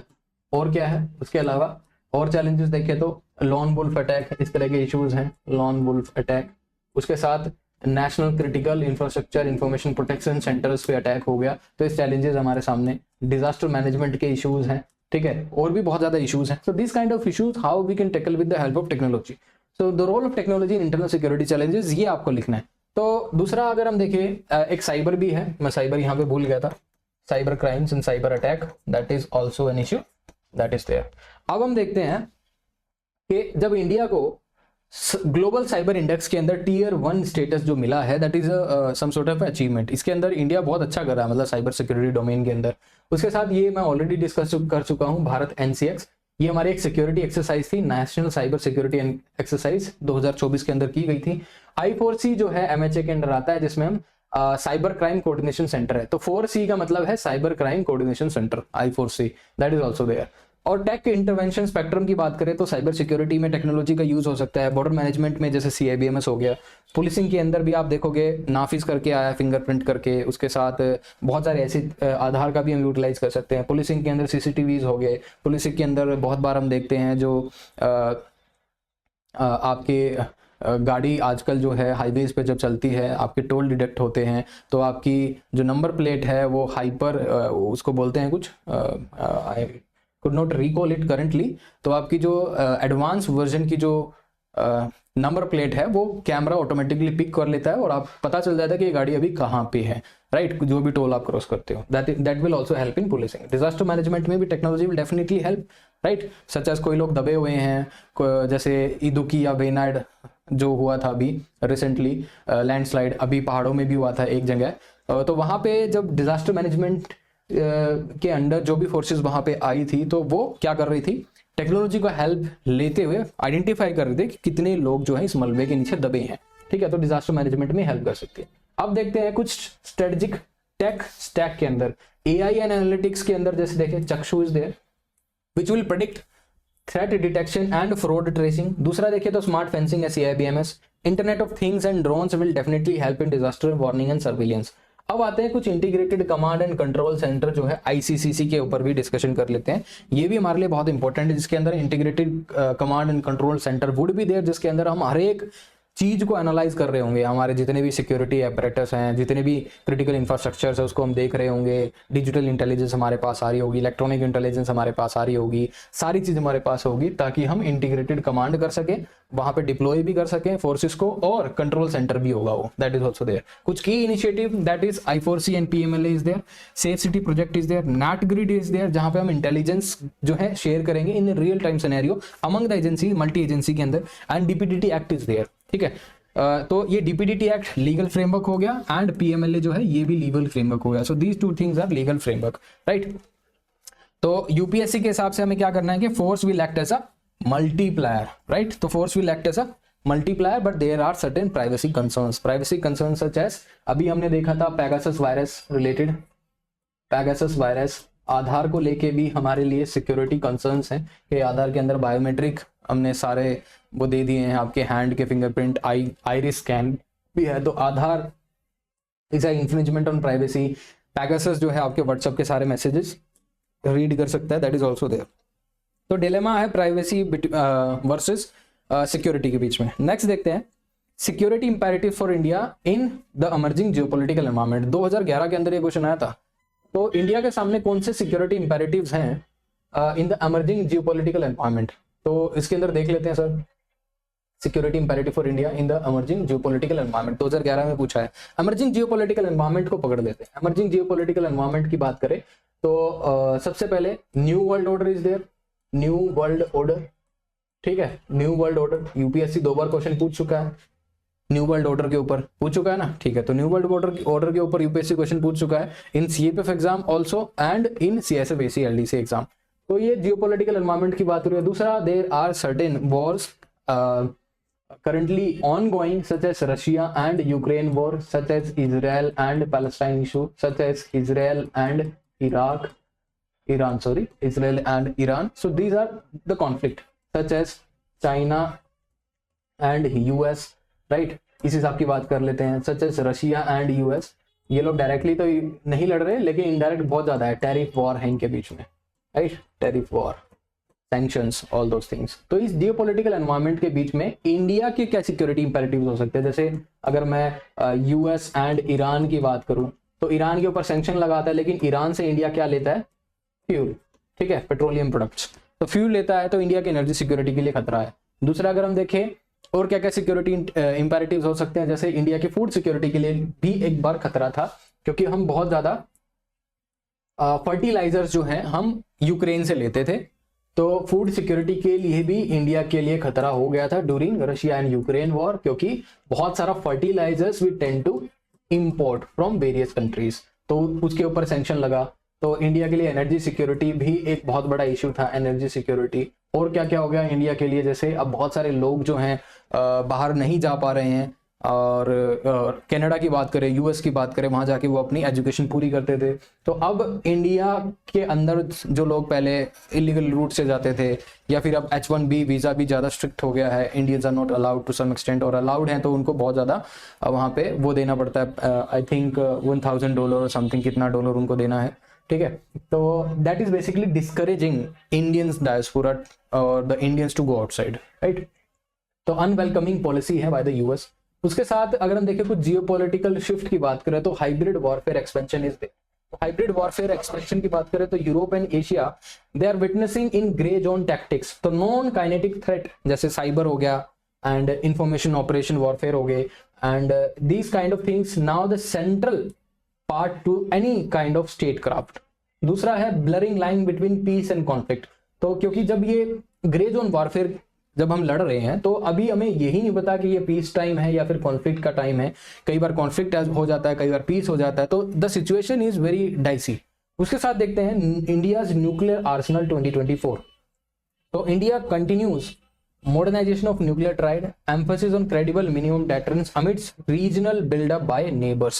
तो ये भी हमारे सामने क्या सिक्योरिटी इंपेरेटिव्स है, जैसे Pakistan is again saying the users of tactical nukes, right, this kind of things. तो इस सिचुएशन के अंदर इंडिया के सामने भी बहुत बड़ा सिक्योरिटी इंपेरेटिव्स बन के आता है, क्योंकि Pakistan is going to some extend rogue state वो बनता जा रहा है। तो इंडिया के लिए इमीडिएट नेबरहुड में बहुत बड़ा कंसर्न है। तो इंडिया अपना न्यूक्लियर आर्सेनल भी बढ़ा रहा है, अपने न्यूक्लियर ट्राइड की कैपेबिलिटीज को भी बढ़ा रहा है, ठीक है, दैट इज ऑल्सो देयर। कुछ स्ट्रेटेजिक पिलर की बात करें तो इंडिया की strategic autonomy is very important. Make in India initiative need to be followed very aggressively so that we can attain our strategic autonomy. क्योंकि अगर हम बहुत ज्यादा डिपेंडेंट है डिफेंस हार्डवेयर के लिए रशिया पे, अमेरिका पे, यूरोपियन कंट्रीज पे, रफाल पे, ऑल दोस थिंग्स, हमारी स्ट्रेटेजिक ऑटोनॉमी जो है वो कॉम्प्रोमाइज हो जाती है। NFE पॉलिसी को हमें देखना पड़ेगा, नो फर्स्ट यूज पॉलिसीज को, उसको अभी हमें क्या करना है, रिवाइज करने की जरूरत है। एक्ट ईस्ट के ऊपर फोकस करने की जरूरत है, that is also there. Now coming to the 5 security imperatives जो कि बहुत इंपॉर्टेंट है। पहला बॉर्डर मैनेजमेंट। बॉर्डर मैनेजमेंट की जरूरत है, ठीक है, क्योंकि आसपास हमने क्या देखा है, Bangladesh is in currently in issue, Pakistan is in issue, और Myanmar currently in issue, that is there. तो स्मार्ट फेंसिंग, इंटीग्रेटेड पोस्ट, इसको हम टैकल कर सकते हैं। साइबर डिफेंस के ऊपर फोकस करने की जरूरत है, मॉडर्नाइजेशन करने की जरूरत है, स्ट्रेटेजिक ऑटोनॉमी की जरूरत है, अलायंसेस फॉर्मुलेट करने की जरूरत है, क्वाड और रीजनल पार्टनरशिप, ठीक है, दैट इज ऑल्सो देयर। उसके साथ देखिए कुछ लिंक आप यहाँ पे कर सकते हो स्ट्रेटेजिक ऑटोनॉमी और आत्मनिर्भर भारत को। क्वाड के बारे में डिस्कशन कर सकते हैं, नो फर्स्ट यूज को रिवाइज करने की कोशिश है, हाइब्रिड वॉरफेयर पे हम डिस्कशन कर सकते हैं, दैट इज ऑल्सो देयर, ठीक है। आगे चलते हैं। Next question is soft skill training for security forces. Security forces को सॉफ्ट स्किल की ट्रेनिंग क्यों चाहिए, इसके ऊपर डिस्कशन कर लेते हैं। ये बड़ा इंपॉर्टेंट है साहब, क्योंकि हमने देखा एक पार्लियामेंटेरियन को स्लैप भी किया था by one personnel of CSF, so that is why soft skill training is required. There are allegations of human right violation by the security forces in various areas of our country, be it in central Indian areas या फिर red corridor के अंदर या फिर north east के अंदर या फिर जम्मू एंड कश्मीर के अंदर। तो फोर्सेस के ऊपर जो है कई बार एलिगेशन भी लगाया जाता है ऑफ ह्यूमन राइट वायलेशन। तो soft skill training for security forces इसलिए बहुत ज़्यादा इंपॉर्टेंट। आजकल तो बहुत ज़्यादा वीडियोज़ ये वायरल होती हैं कि कोई पुलिस ऑफिसर है, ठीक है, DSP या फिर ऑल दोस थिंग्स, तो ये बहुत लोगों को मैन हैंडल करते हैं, बोलने का तरीका इनको नहीं होता, तो इनको भी सॉफ्ट स्किल करने की ट्रेनिंग देने की जरूरत है, दैट इज देयर, ठीक है। सो हायरार्की क्या होगी क्रिटिकल सॉफ्ट स्किल्स की? सबसे पहले ह्यूमन राइट, उनको बताना पड़ेगा कि ह्यूमन राइट जैसी भी कोई चीज होती है। फिर डीएस्केलेशन स्ट्रेटजी उनको बतानी चाहिए। कभी एयरपोर्ट मेट्रो पे अगर कोई इररिस्पॉन्सिबल पैसेंजर आपको मिले तो उससे कैसे डीएस्केलेट करना है। फिर आपकी कम्युनिकेशन स्ट्रेटजी क्या होगी, फिर आपको एम्पैथी दिखानी है, that is also there, right. तो community policing is very important for also to help the security forces also, लेकिन कम्युनिटी पुलिसिंग को हम अलग से डिस्कस करेंगे। यहाँ पे हम देख लेते हैं कुछ की features such as BPRD bureau of public this police research and development manual के अंदर लिखा है कि soft skill training for police personnel empathise shifting from force to service mentality. तो ये इनके दिमाग में एटलीस्ट ये डालना चाहिए कि हमें पुलिस पर्सनल को एटलीस्ट इतना तो अवेयर कराना चाहिए कि हमें शिफ्ट करना पड़ेगा कि सर्विस मेंटालिटी से, फोर्स से सर्विस मेंटालिटी। फोर्स देखो, पुलिस फोर्स नाम होता है, फोर्स का मतलब आप जो है फोर्स का यूज कर सकते हो, ठीक है। तो ये उनकी मेंटालिटी होती है। जब वर्दी में होते हैं तो उनमें अलग ही ऑरा होता है and they do not give any sort of importance to human rights, right. लेकिन उनको ये एम्फेथाइज करने की जरूरत है, उनको सेंसिटाइज करने की जरूरत है कि फोर्स नहीं, सर्विस मेंटालिटी से आप जो है काम कीजिए, that is there. Now training module and implementation की बात करें तो CSF एयरपोर्ट्स और मेट्रोस पे डिप्लॉयड है। CRPF के अंदर बिहेवियरल यूनिट्स हैं जहां पे उनको लोगों को सिखाया जाता है कि how you must interact with the passengers, stress management कैसे कर सकते हो, पोलाइट रिफ्यूजल कैसे होगा, राइट। इससे क्या होगा, फ्रिक्शन पॉइंट्स पे हम क्या कर सकते हैं, इन इश्यूज को कम कर सकते हैं, राइट। उसके साथ D escalation and crisis management की बात करें तो टेक्निक टू काम volatile crowd without immediate force and it is very crucial for handling protest and ensuring human right compliance NHRC की गाइडलाइंस है। ठीक है, आगे देखते हैं मेंटल एंड हेल्थ एम्पैथी की बात करें तो peer support network need to be there, emotional intelligent workforce to combat occupant stress and improve decision making under pressure, that is also need to be there। कुछ की terms देख लेते हैं जैसे emotional intelligence is required in policing, उसके साथ critical for humanitarian assistance and disaster relief operation where forces must comfort victims, that is also there, क्योंकि कई बार जो है विक्टिम ऑलरेडी इन शॉक होता है तो उसको कैसे हम कंफर्ट दे सकते हैं इन सॉफ्ट स्पोकन वे। उसके साथ आर्ग्यूमेंट्स की बात करें तो soft skills are a force multiplier for internal security, so that is also there. ठीक है, आगे आते हैं। नेक्स्ट टॉपिक जो आपका वो ये है, should uniformed services personnel be allowed to form association. Uniformed services के पर्सनल को हम क्या अलाउ कर सकते हैं एसोसिएशन बनाने के लिए, तो ये हमारे सामने एक चुनौती है। तो यहाँ पे हम देखते हैं आर्टिकल 33 क्या बोलता है कि यहाँ पे पार्लियामेंट हमें पावर देता है कि पार्लियामेंट कॉन्स्टिट्यूशन हमें पावर देता है कि parliament by law determine to what extent of the right conferred by this part fundamental right shall in their application to the members of the armed forces be restricted और abrogated. तो article 33 says that कि parliament कुछ कानून बना के decide कर सकता है कि कितना फंडामेंटल राइट्स उनको देने चाहिए फोर्सेस के लोगों को और कितने नहीं देने चाहिए। इसका मेन ऑब्जेक्टिव है to proper discharge of their duty and the maintenance of discipline because these are very important services. उसके साथ देखिए द केस अगेंस्ट रेस्ट्रिक्शन, जैसे कमांड हायरार्की है, रिस्क ऑफ पॉलिटिसाइजेशन है, अगर बहुत ज्यादा फ्रीडम दे दे तो this organisation may become a politicise, और ऑपरेशनल सिक्योरिटी के लिए we need to curtail their fundamental rights also, जहां पे एसोसिएशन वगैरह नहीं बनाने देनी उनको, तो दैट इज ऑल्सो देयर। उसके साथ अगर हम देखें द मिडिल पाथ क्या हो सकता है वेलफेयर एसोसिएशन का, वो तो जो हम ऑलरेडी करते ही आ रहे हैं, आर्मी वाइफ वेलफेयर एसोसिएशन जो है that is also there. Okay, उसके साथ coast guard wife welfare association अलग से है, तो सबकी अलग अलग एसोसिएशंस हैं जहां पे वो काम करते हैं। सो मिडिल पाथ क्या होगी, रेगुलेटेड वेलफेयर एसोसिएशंस, उनको रेगुलेट करना जरूरी है, उसमें कोई सर्विंग पर्सनल ना हो, रिटायर्ड हो या फिर उनकी इमीडिएट फैमिली मेंबर्स हों।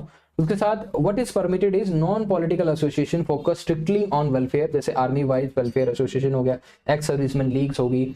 क्या प्रोहिबिटेड है, ट्रेड यूनियंस नहीं बना सकते विद राइट टू स्ट्राइक और कलेक्टिव एजिटेशन। लीगल बेसिस देखे तो आर्मी एक्ट 1950 के अंदर सब चीजें जो है ऑलरेडी मेंशन्ड है कि आप ये चीजें नहीं कर सकते। Police forces restriction of right act 1966 is there. उसके साथ देखिए द केसेस फॉर राइट्स और वेलफेयर, ये सारे केसेस अगेंस्ट थे कि हमें क्यों जो है एसोसिएशन नहीं बनने देनी चाहिए, कमांड हायरार्की के लिए अगेंस्ट हो जाएगा, ये पॉलिटिसाइजेशन का रिस्क हो जाएगा, ऑपरेशन सिक्योरिटी के लिए खतरा है, और हमें क्यों जो है राइट्स एंड वेलफेयर उन लोगों को देनी चाहिए। पहला सिटीजन्स राइट है क्योंकि ये लोग भी हमारे सिटीजन्स हैं, तो uniform personal remain citizen and complete denial of expression regarding genuine welfare issues is undemocratic।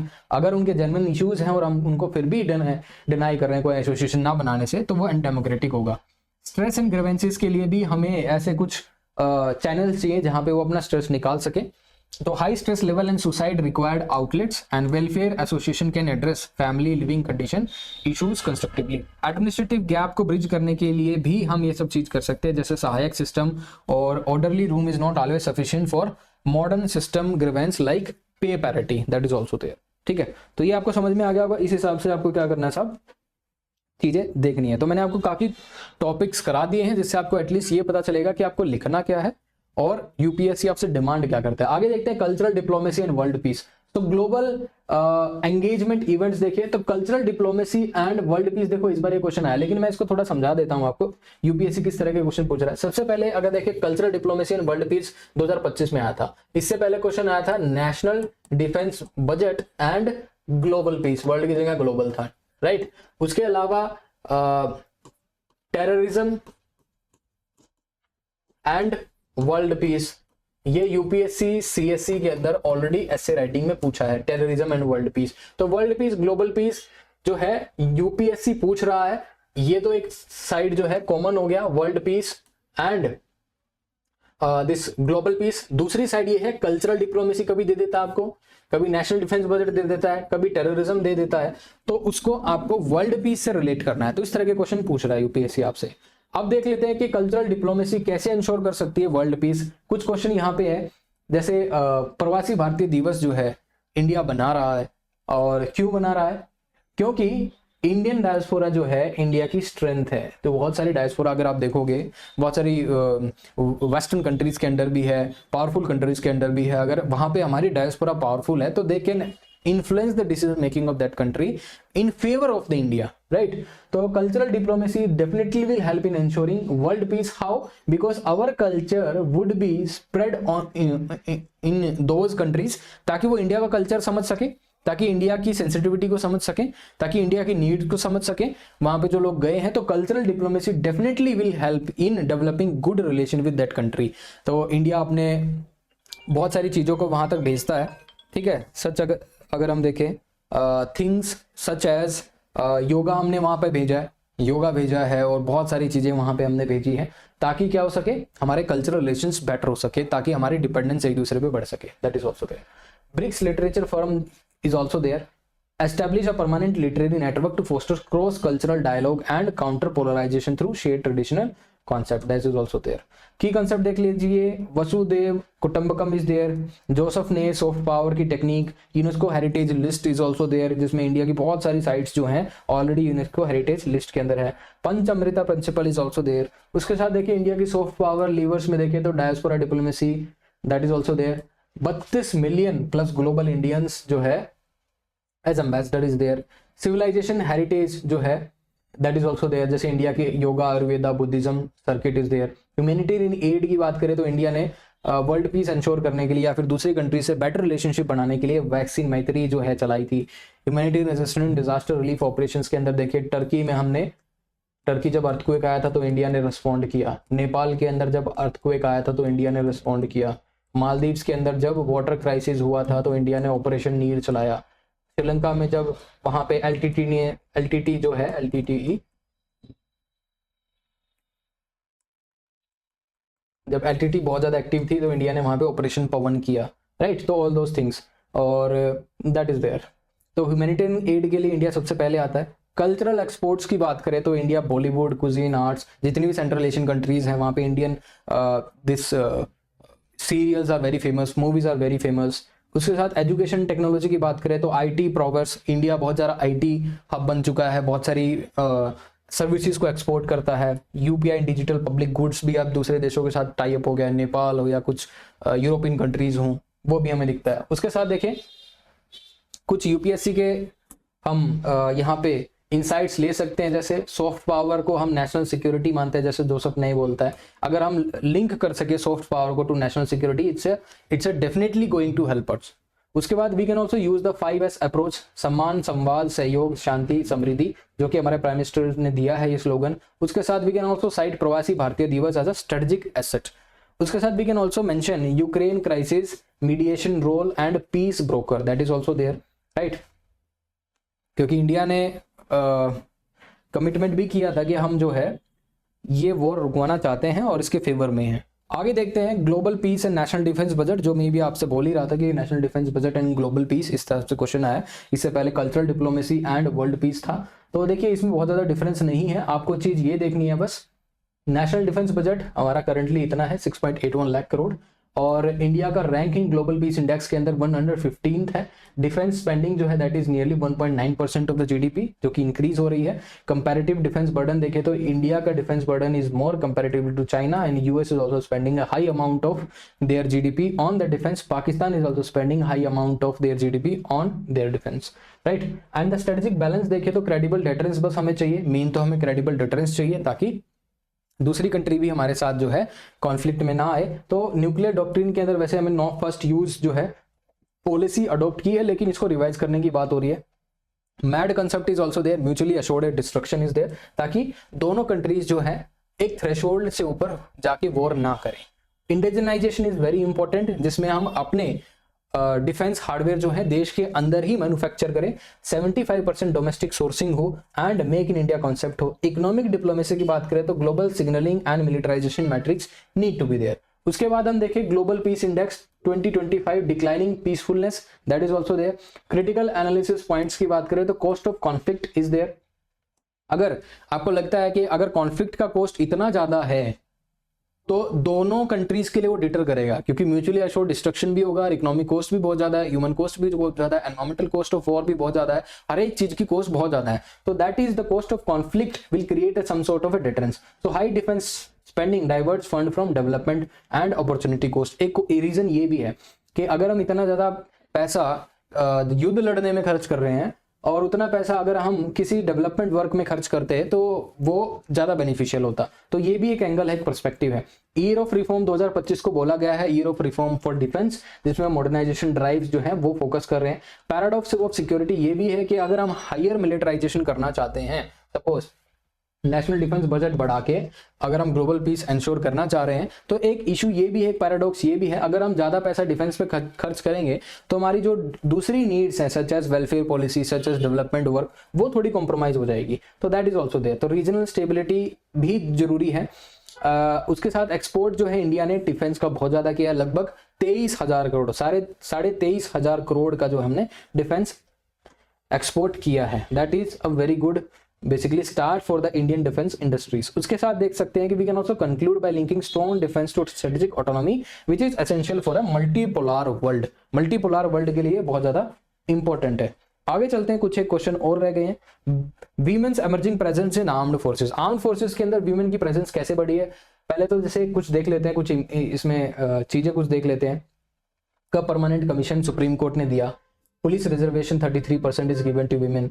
She box is there for sexual harassment at the work place, जहां पे ऑनलाइन वो जो है वीमेन जो है फाइल कर सकती हैं.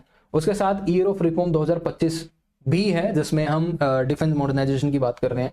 जेंडर इक्विटी टाइमलाइन देखें, 2020 में supreme court grant permanent commission in Babita Punia case. 2022 के अंदर इज देयर एनडीए ने ओपन किए doors to women cadet and the batch is currently running. Sainik school के अंदर भी वीमेंस की एंट्री शुरू कर दी गई है. 2025 के अंदर targeting integration in integrated theatre command, that is also there.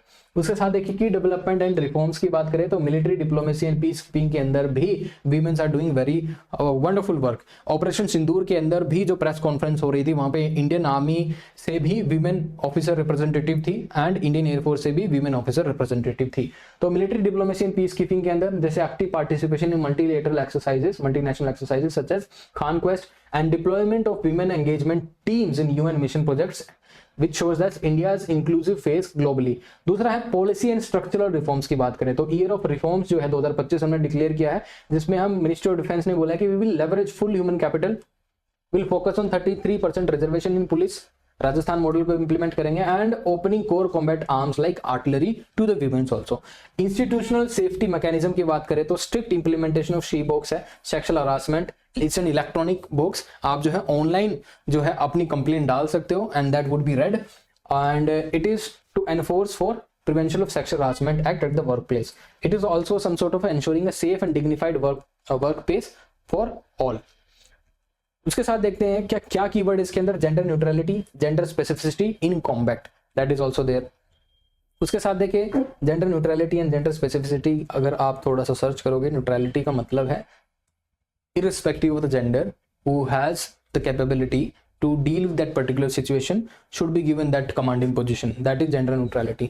Gender specificity होती है कि आप एक particular gender को ही favor कर रहे हो क्योंकि you think that that particular gender is more masculine, that particular gender is more I would say more fit for that particular role. क्योंकि कई बार बोला जाता है कि women does not take more rational decision, irrational decision वो लेती हैं क्योंकि they are more overwhelmed with emotions. तो ये कई बार ऐसे जेंडर स्टीरियोटाइप किया जाता है. तो gender neutrality versus gender specificity in combat, और we need to shift from symbolism to substance. Substance, a person with substance should be given more preference rather than symbolism. And legal side की बात करें तो minister of defence versus Babita Punia case के अंदर already the supreme court has given permanent commission to women. Now this is with respect to women's emerging presence in the armed forces. Now coming to disaster management system in India.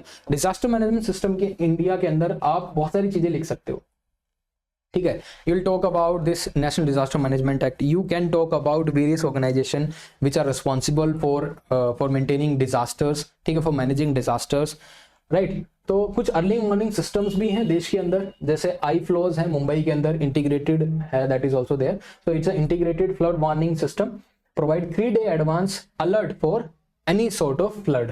तो ये मुंबई के अंदर है, सी flaws है, चेन्नई के अंदर है, coastal है, India first integrated coastal flood warning system for Chennai. उसके साथ आसम सेट इनिशिएटिव है, फ्यूचर टेक के अंदर है, Assam government dedicated satellite project for real time disaster monitoring.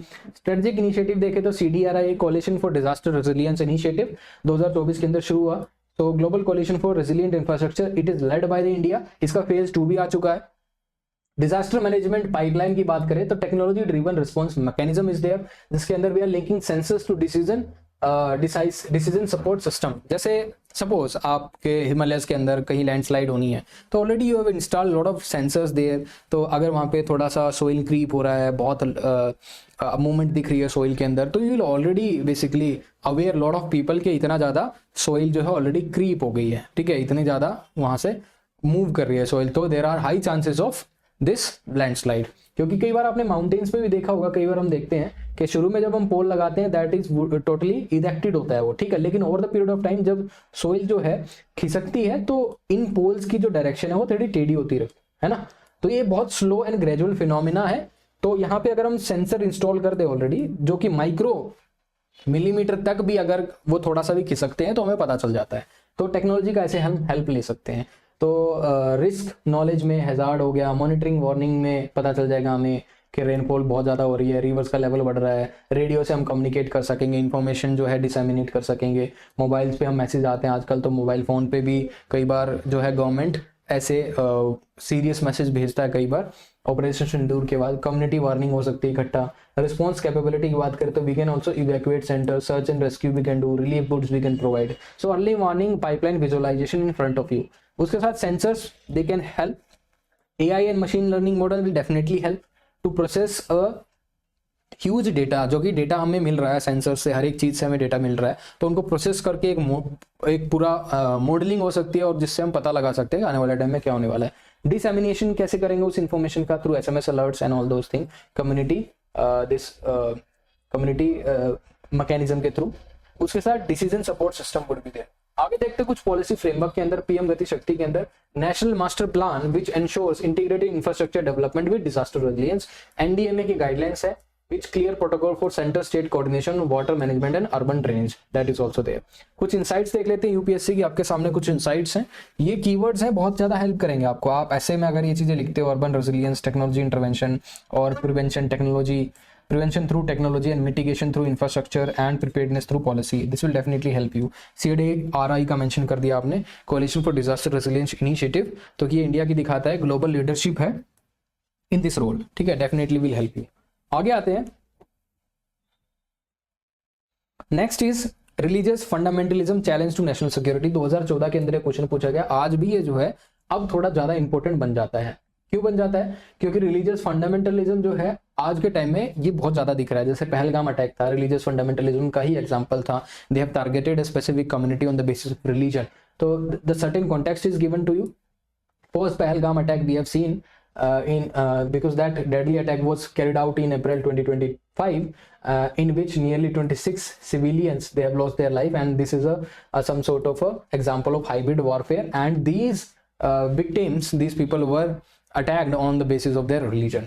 उसके साथ TRF and LET proxy dynamics की बात करें, the resistance front force identifies a proxy for Lashkar-e-Taiba, and they are recruiting local by social media narratives for alienation rather than pure religious ideology initially, ठीक है। शुरुआत में तो ये लोगों को जो है पकड़ते हैं, मतलब सोशल मीडिया के थ्रू, ये एलिनेशन के थ्रू पकड़ते हैं, मतलब उनको लगता है कि आप जो है सरकार के फोकस नहीं हो, आपको नेग्लेक्ट कर दिया, आप डेवलपमेंट जर्नी का पार्ट नहीं हो, तो उनको ये वाला पार्ट पढ़ाते हैं एलिनेशन का, लेकिन बाद में फिर उनको रिलीजियस आइडियोलॉजी से उनको इंडोक्ट्रिनेट कर देते हैं। नाउ सर्टेन की रिपोर्ट दे सकते हैं, FATF की रिपोर्ट हम दे सकते हैं, UNSC 1267 लिस्ट दे सकते हैं, ऑपरेशन सिंदूर डॉक्ट्रिन की बात कर सकते हैं।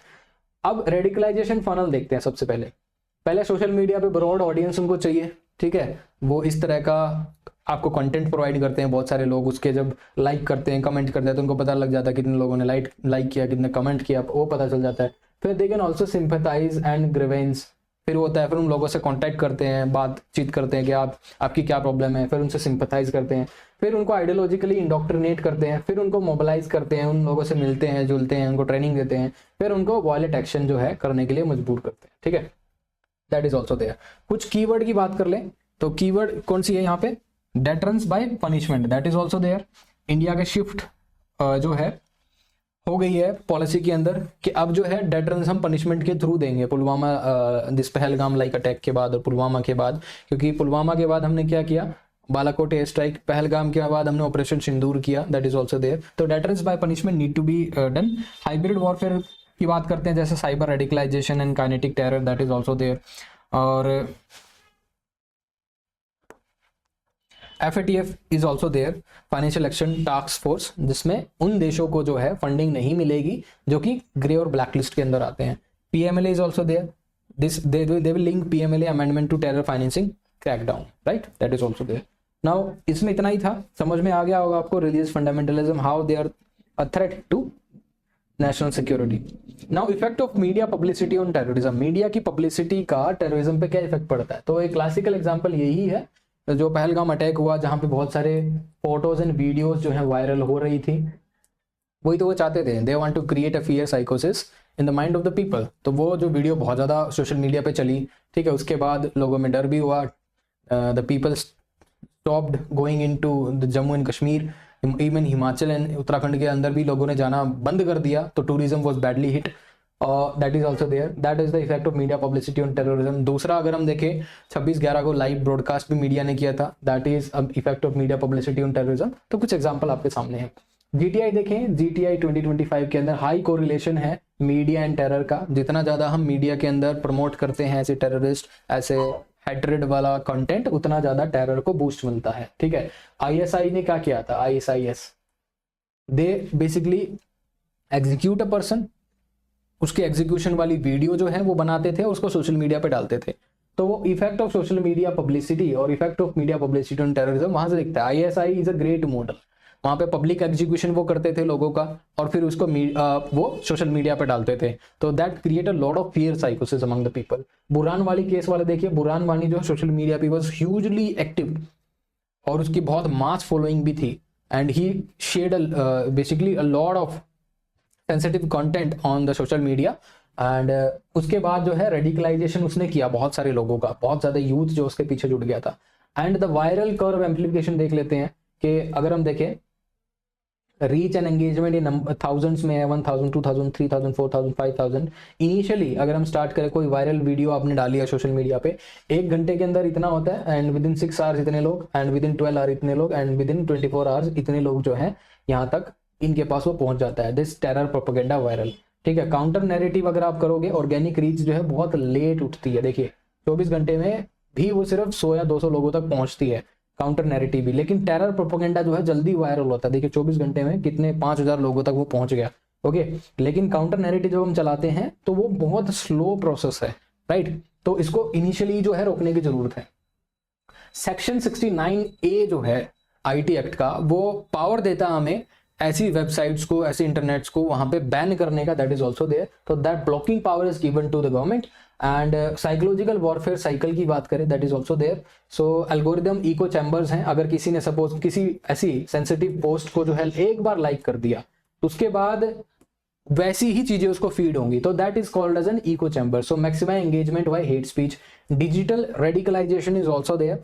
तो encrypted apps such as Telegram for recruitment of those people, glorification of violence जो बुरहान वानी ने किया था, glorification of violence, creating poster boys for terrorists, that is also there। उसके साथ the oxygen publicity of Margaret Thatcher। तो oxygen publicity of Margaret Thatcher पढ़ लेते हैं, जैसे इसके अंदर लिखा भी गया है। सबसे पहले you need to find out कौन आपके टारगेट हैं, फिर आपको वो मैसेज जो है डिलीवर करना है पैकेजिंग करके, फिर आपको इंस्टॉल करना है उनके अंदर वो इंडोक्ट्रिनेशन, फिर आपको उनसे कुछ काम करवाना है। ठीक है, that is also there. Counter measures की बात करें तो लीगल हमारे पास आर्टिकल 60 सेक्शन 69A है ऑफ आईटी एक्ट, जिसके अंदर हम ब्लॉक कर सकते हैं ऐसे कंटेंट को। इंस्टीट्यूशनल सपोर्ट देखें तो फैक्ट चेक यूनिट है। टेक्नोलॉजी की हेल्प दे सकते हैं, एआई फिल्टरिंग, ऐसे एल्गोरिथम चला के जो कि ऐसे सेंसिटिव कंटेंट को बहुत जल्दी फाइंड आउट करके वहीं पे ब्लॉक कर दे। Social aspect, we can basically increase the digital literacy of the people, उनको बता सके ये कंटेंट फेक है, उनको आइडेंटिफाई करना आना चाहिए कौन सा कंटेंट ठीक है गलत है। तो digital inoculation need to be done so to immunise youth against propaganda, that is also there. ठीक है, तो ये टॉपिक भी हमारा डिस्कस हो गया। आगे आते हैं international cooperation terror issue, myth और रियलिटी। तो इंटरनेशनल कोऑपरेशन टेरर पे क्या ये मिथ है, रियलिटी है? कई बार हमने देखा इंटरनेशनल कोऑपरेशन हमें मिल जाता है, it's some sort of reality, और बहुत बार हमें दिखता है कि मिथ है। ठीक है, नाम का ही इंटरनेशनल कोऑपरेशन है ऑन टेररिज्म। हम ब्लॉक करने जाते हैं या फिर किसी भी चीज को टेररिस्ट ऑर्गेनाइजेशन डिक्लेयर करने चाहते हैं दिस रेजोल्यूशन 1267 के अंडर, लेकिन उसको जो है वीटो कर देती है दूसरी कंट्री, चाइना। ठीक है, चाइना कई बार वीटो कर देती है, कई बार हम बहुत सारे लोग जो हैं टेररिस्ट जो हैं पाकिस्तान के अंदर जो है उनको डेजिग्नेट करने की कोशिश करते हैं इंटरनेशनल टेररिस्ट या फिर terrorist organisation, but those people and the organisation sometimes prevented by other countries जिसके पास वीटो पावर है, दैट इज इट। तो वहां पे हमें दिखता है कि इंटरनेशनल कोऑपरेशन टेरर इशू एक मिथ है, कई बार हमें दिख जाता है रियलिटी है, कई बार वो जो है उसको वीटो नहीं करते। तो बैरियर्स टू इफेक्टिव कोऑपरेशन की बात करें, that is there. Geopolitical obstruction है, जैसे persistent blocking of terrorist list at the UNSC 1267 committee. ठीक है, चाइना जो है कई बार ब्लॉक कर देता है उस रेजोल्यूशन को। उसके बाद देखिए डबल स्टैंडर्ड्स हैं, lack of consensus on definition. Terrorism की डेफिनेशन ही नहीं है, कोई यूनिवर्सल डेफिनेशन नहीं है। इंडिया ने कोशिश की थी कॉम्प्रिहेंसिव डेफिनेशन लाने की, यूनिवर्सल डेफिनेशन लाने की, लेकिन वो सबने उसको एक्सेप्ट नहीं किया अभी तक। तो lack of consensus on definition, good terrorist versus bad terrorist लोग बोलते हैं। कई बार तो लोगों को लगता ही नहीं था मतलब वेस्टर्न कंट्रीज को टेररिज्म भी है या नहीं है, जब तक लंदन मेट्रो अटैक नहीं हुआ, जब तक 9/11 नहीं हुआ, जब तक लोन बुक अटैक नहीं हुआ, इस तरह की चीजें नहीं हुई। उसके बाद इकोनॉमिक लूप होल्स की बात करें तो selective compliance with financial section is there. They can also malign actors access such as IMF, World Bank and funds despite terror links, that is also there. FATF risk की बात करें तो emerging crypto channels and crowdfunding pose new challenges to global terror financing counter measures, that is also there. तो ये हमारे पास ये क्या है, these are certain instrument जो कि हम यूज कर सकते हैं इंटरनेशनल कोऑपरेशन दिखाने के लिए कि अगर हम ऐसी ऑर्गेनाइजेशन की टेरर फंडिंग रोकने के लिए FATF की मदद लेके उनको फंडिंग रोक सकते हैं। इकोनॉमिक लूप होल्स जो हैं उसको एक्सप्लॉइट ना किया जाए, जो फंडिंग IMF और वर्ल्ड बैंक की आती है उसको टेरर के लिए ना यूज किया जाए, that also need to be there. उसके बाद देखते हैं कोऑपरेशन इफेक्टिवनेस स्पेक्ट्रम। तो सबसे पहले देखिए जॉइंट एक्सरसाइज पे लोग काफी फोकस कर रहे हैं, no doubt about it. Intelligence share भी ठीक ठाक कर रहे हैं, फाइनेंशियल सैंक्शंस कम है, एक्स्ट्राडिशन तो हो ही नहीं रहा। जो टेररिस्ट एक बार उनको डेजिग्नेट कर भी दिया उसके बाद भी उनको एक्स्ट्राडिशन नहीं मिल रहा। मसूद अजहर जैसे जो लोग हैं अभी भी पाकिस्तान के अंदर हैं, पॉलिटिकल कंसेंसस भी नहीं है टेररिज्म जैसे मुद्दों पर, वो सबसे कम। तो जॉइंट एक्सरसाइज बस कर लेते हैं लोग, इंटेलिजेंस भी शेयर कर देते हैं, फाइनेंशियल सैंक्शंस पे हम इंप्रूव कर रहे हैं, एक्स्ट्राडिशन और पॉलिटिकल कंसेंसस पे अभी बहुत ज्यादा काम करने की जरूरत है। एक्सरसाइज वरना जो है हम फ्रांस के साथ करते हैं, टाइगर क्लो जो है USA के साथ करते हैं, it's a specialized operation, right. उसके साथ देखते हैं इंडिया की स्ट्रेटेजिक पुश, जैसे मल्टीलेटरल प्लेटफॉर्म्स की बात करें तो UNSC 1267 is there, comprehensive convention on international terrorism, CCIT advocacy जो है इंडिया हमेशा करता है, तो championing comprehensive convention on international terrorism since 1996। FATF is there जिसमें ग्रे लिस्ट है, to leverage to enforce compliance on neighbours. ठीक है, अगर नेबर जो है स्पॉन्सर कर रहा है ऐसे टेररिस्ट ऑर्गेनाइजेशंस को, तो उसको FATF की ग्रे लिस्ट में डाल के या फिर ब्लैक लिस्ट में डाल के उसको इंटरनेशनल फंडिंग नहीं मिलती है बाद में। तो ये जो है एक तरह का लेवरेज इंडिया कर सकता है ताकि वो जो देश है जो टेरर सपोर्ट कर रहा है वो कंप्लायंस करे with the this international standards. Military diplomacy की बात करें तो एक्सरसाइज वरुणा होगा, टाइगर क्लो हो गया, युद्ध अभ्यास हो गया, दैट इज ऑल्सो देयर। उसके साथ ऑपरेशनल रियलिटी की बात करें तो हाई लेवल इंटरऑपरेबिलिटी है, इंटेलिजेंस शेयरिंग है बिटवीन इंडिया एंड US, तो तब भी एक इफेक्टिव वे होता है, हम टेररिस्ट से जो है डील कर सकते हैं। जैसे इंडिया ने US के साथ 4 फाउंडेशनल एग्रीमेंट साइन किए हैं, लेमोमा, सिस्मोवा, जिस्मोवा, राइट, इस तरह की चीजें जो हैं, ठीक है, दैट इज ऑल्सो देयर। उसके साथ कुछ इंसाइट्स आ जाते हैं, जैसे cooperation is a functional reality, right, but political myth. आप इसमें दोनों चीजों को मेंशन कर सकते हो कि कोऑपरेशन एक फंक्शनल रियलिटी है, ऑपरेशन और इंटेलिजेंस मिल जाता है, बट लेकिन पॉलिटिकल मिथ है। डेफिनेशन अभी तक जो है यूनिवर्सल डेफिनेशन टेररिज्म की नहीं अडॉप्ट की गई है।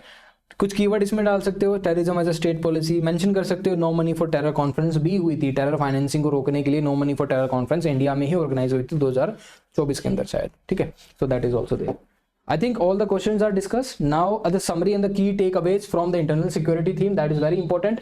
So hybrid warfare is the new normal. यहाँ से क्वेश्चन आ रहे हैं। तो hybrid warfare is the new normal. Cyber पे क्वेश्चन आ रहे हैं, इंफॉर्मेशन ऑपरेशंस पे, काइनेटिक अटैक पे, पहलगाम के बाद जो है चीजें और ज्यादा बढ़ गई हैं। Technology how it act as a force multiplier, you need to basically go in this direction. Technology पता होनी चाहिए, how technology will help in dealing with the crisis of internal security. Deterrence doctrine shift, that is also there, ठीक है, ये भी आपको देखना है। हमने कैसे defensive to punitive this deterrence की तरफ हम चले गए, ऑपरेशन सिंदूर में हमने देखा। एनएफपी को रिवाइज करने की कोशिश कर रहे हैं हम, नो फर्स्ट यूज को। उसके बाद इंटीग्रेशन एंड इंडिजनाइजेशन पे we need to work, right. Make in India के अंदर हम 75% जो बजट है हम होम मेक इन इंडिया पे फोकस करेंगे, डिफेंस इंडिजनाइजेशन पे फोकस करेंगे। Comprehensive border management is the key take away.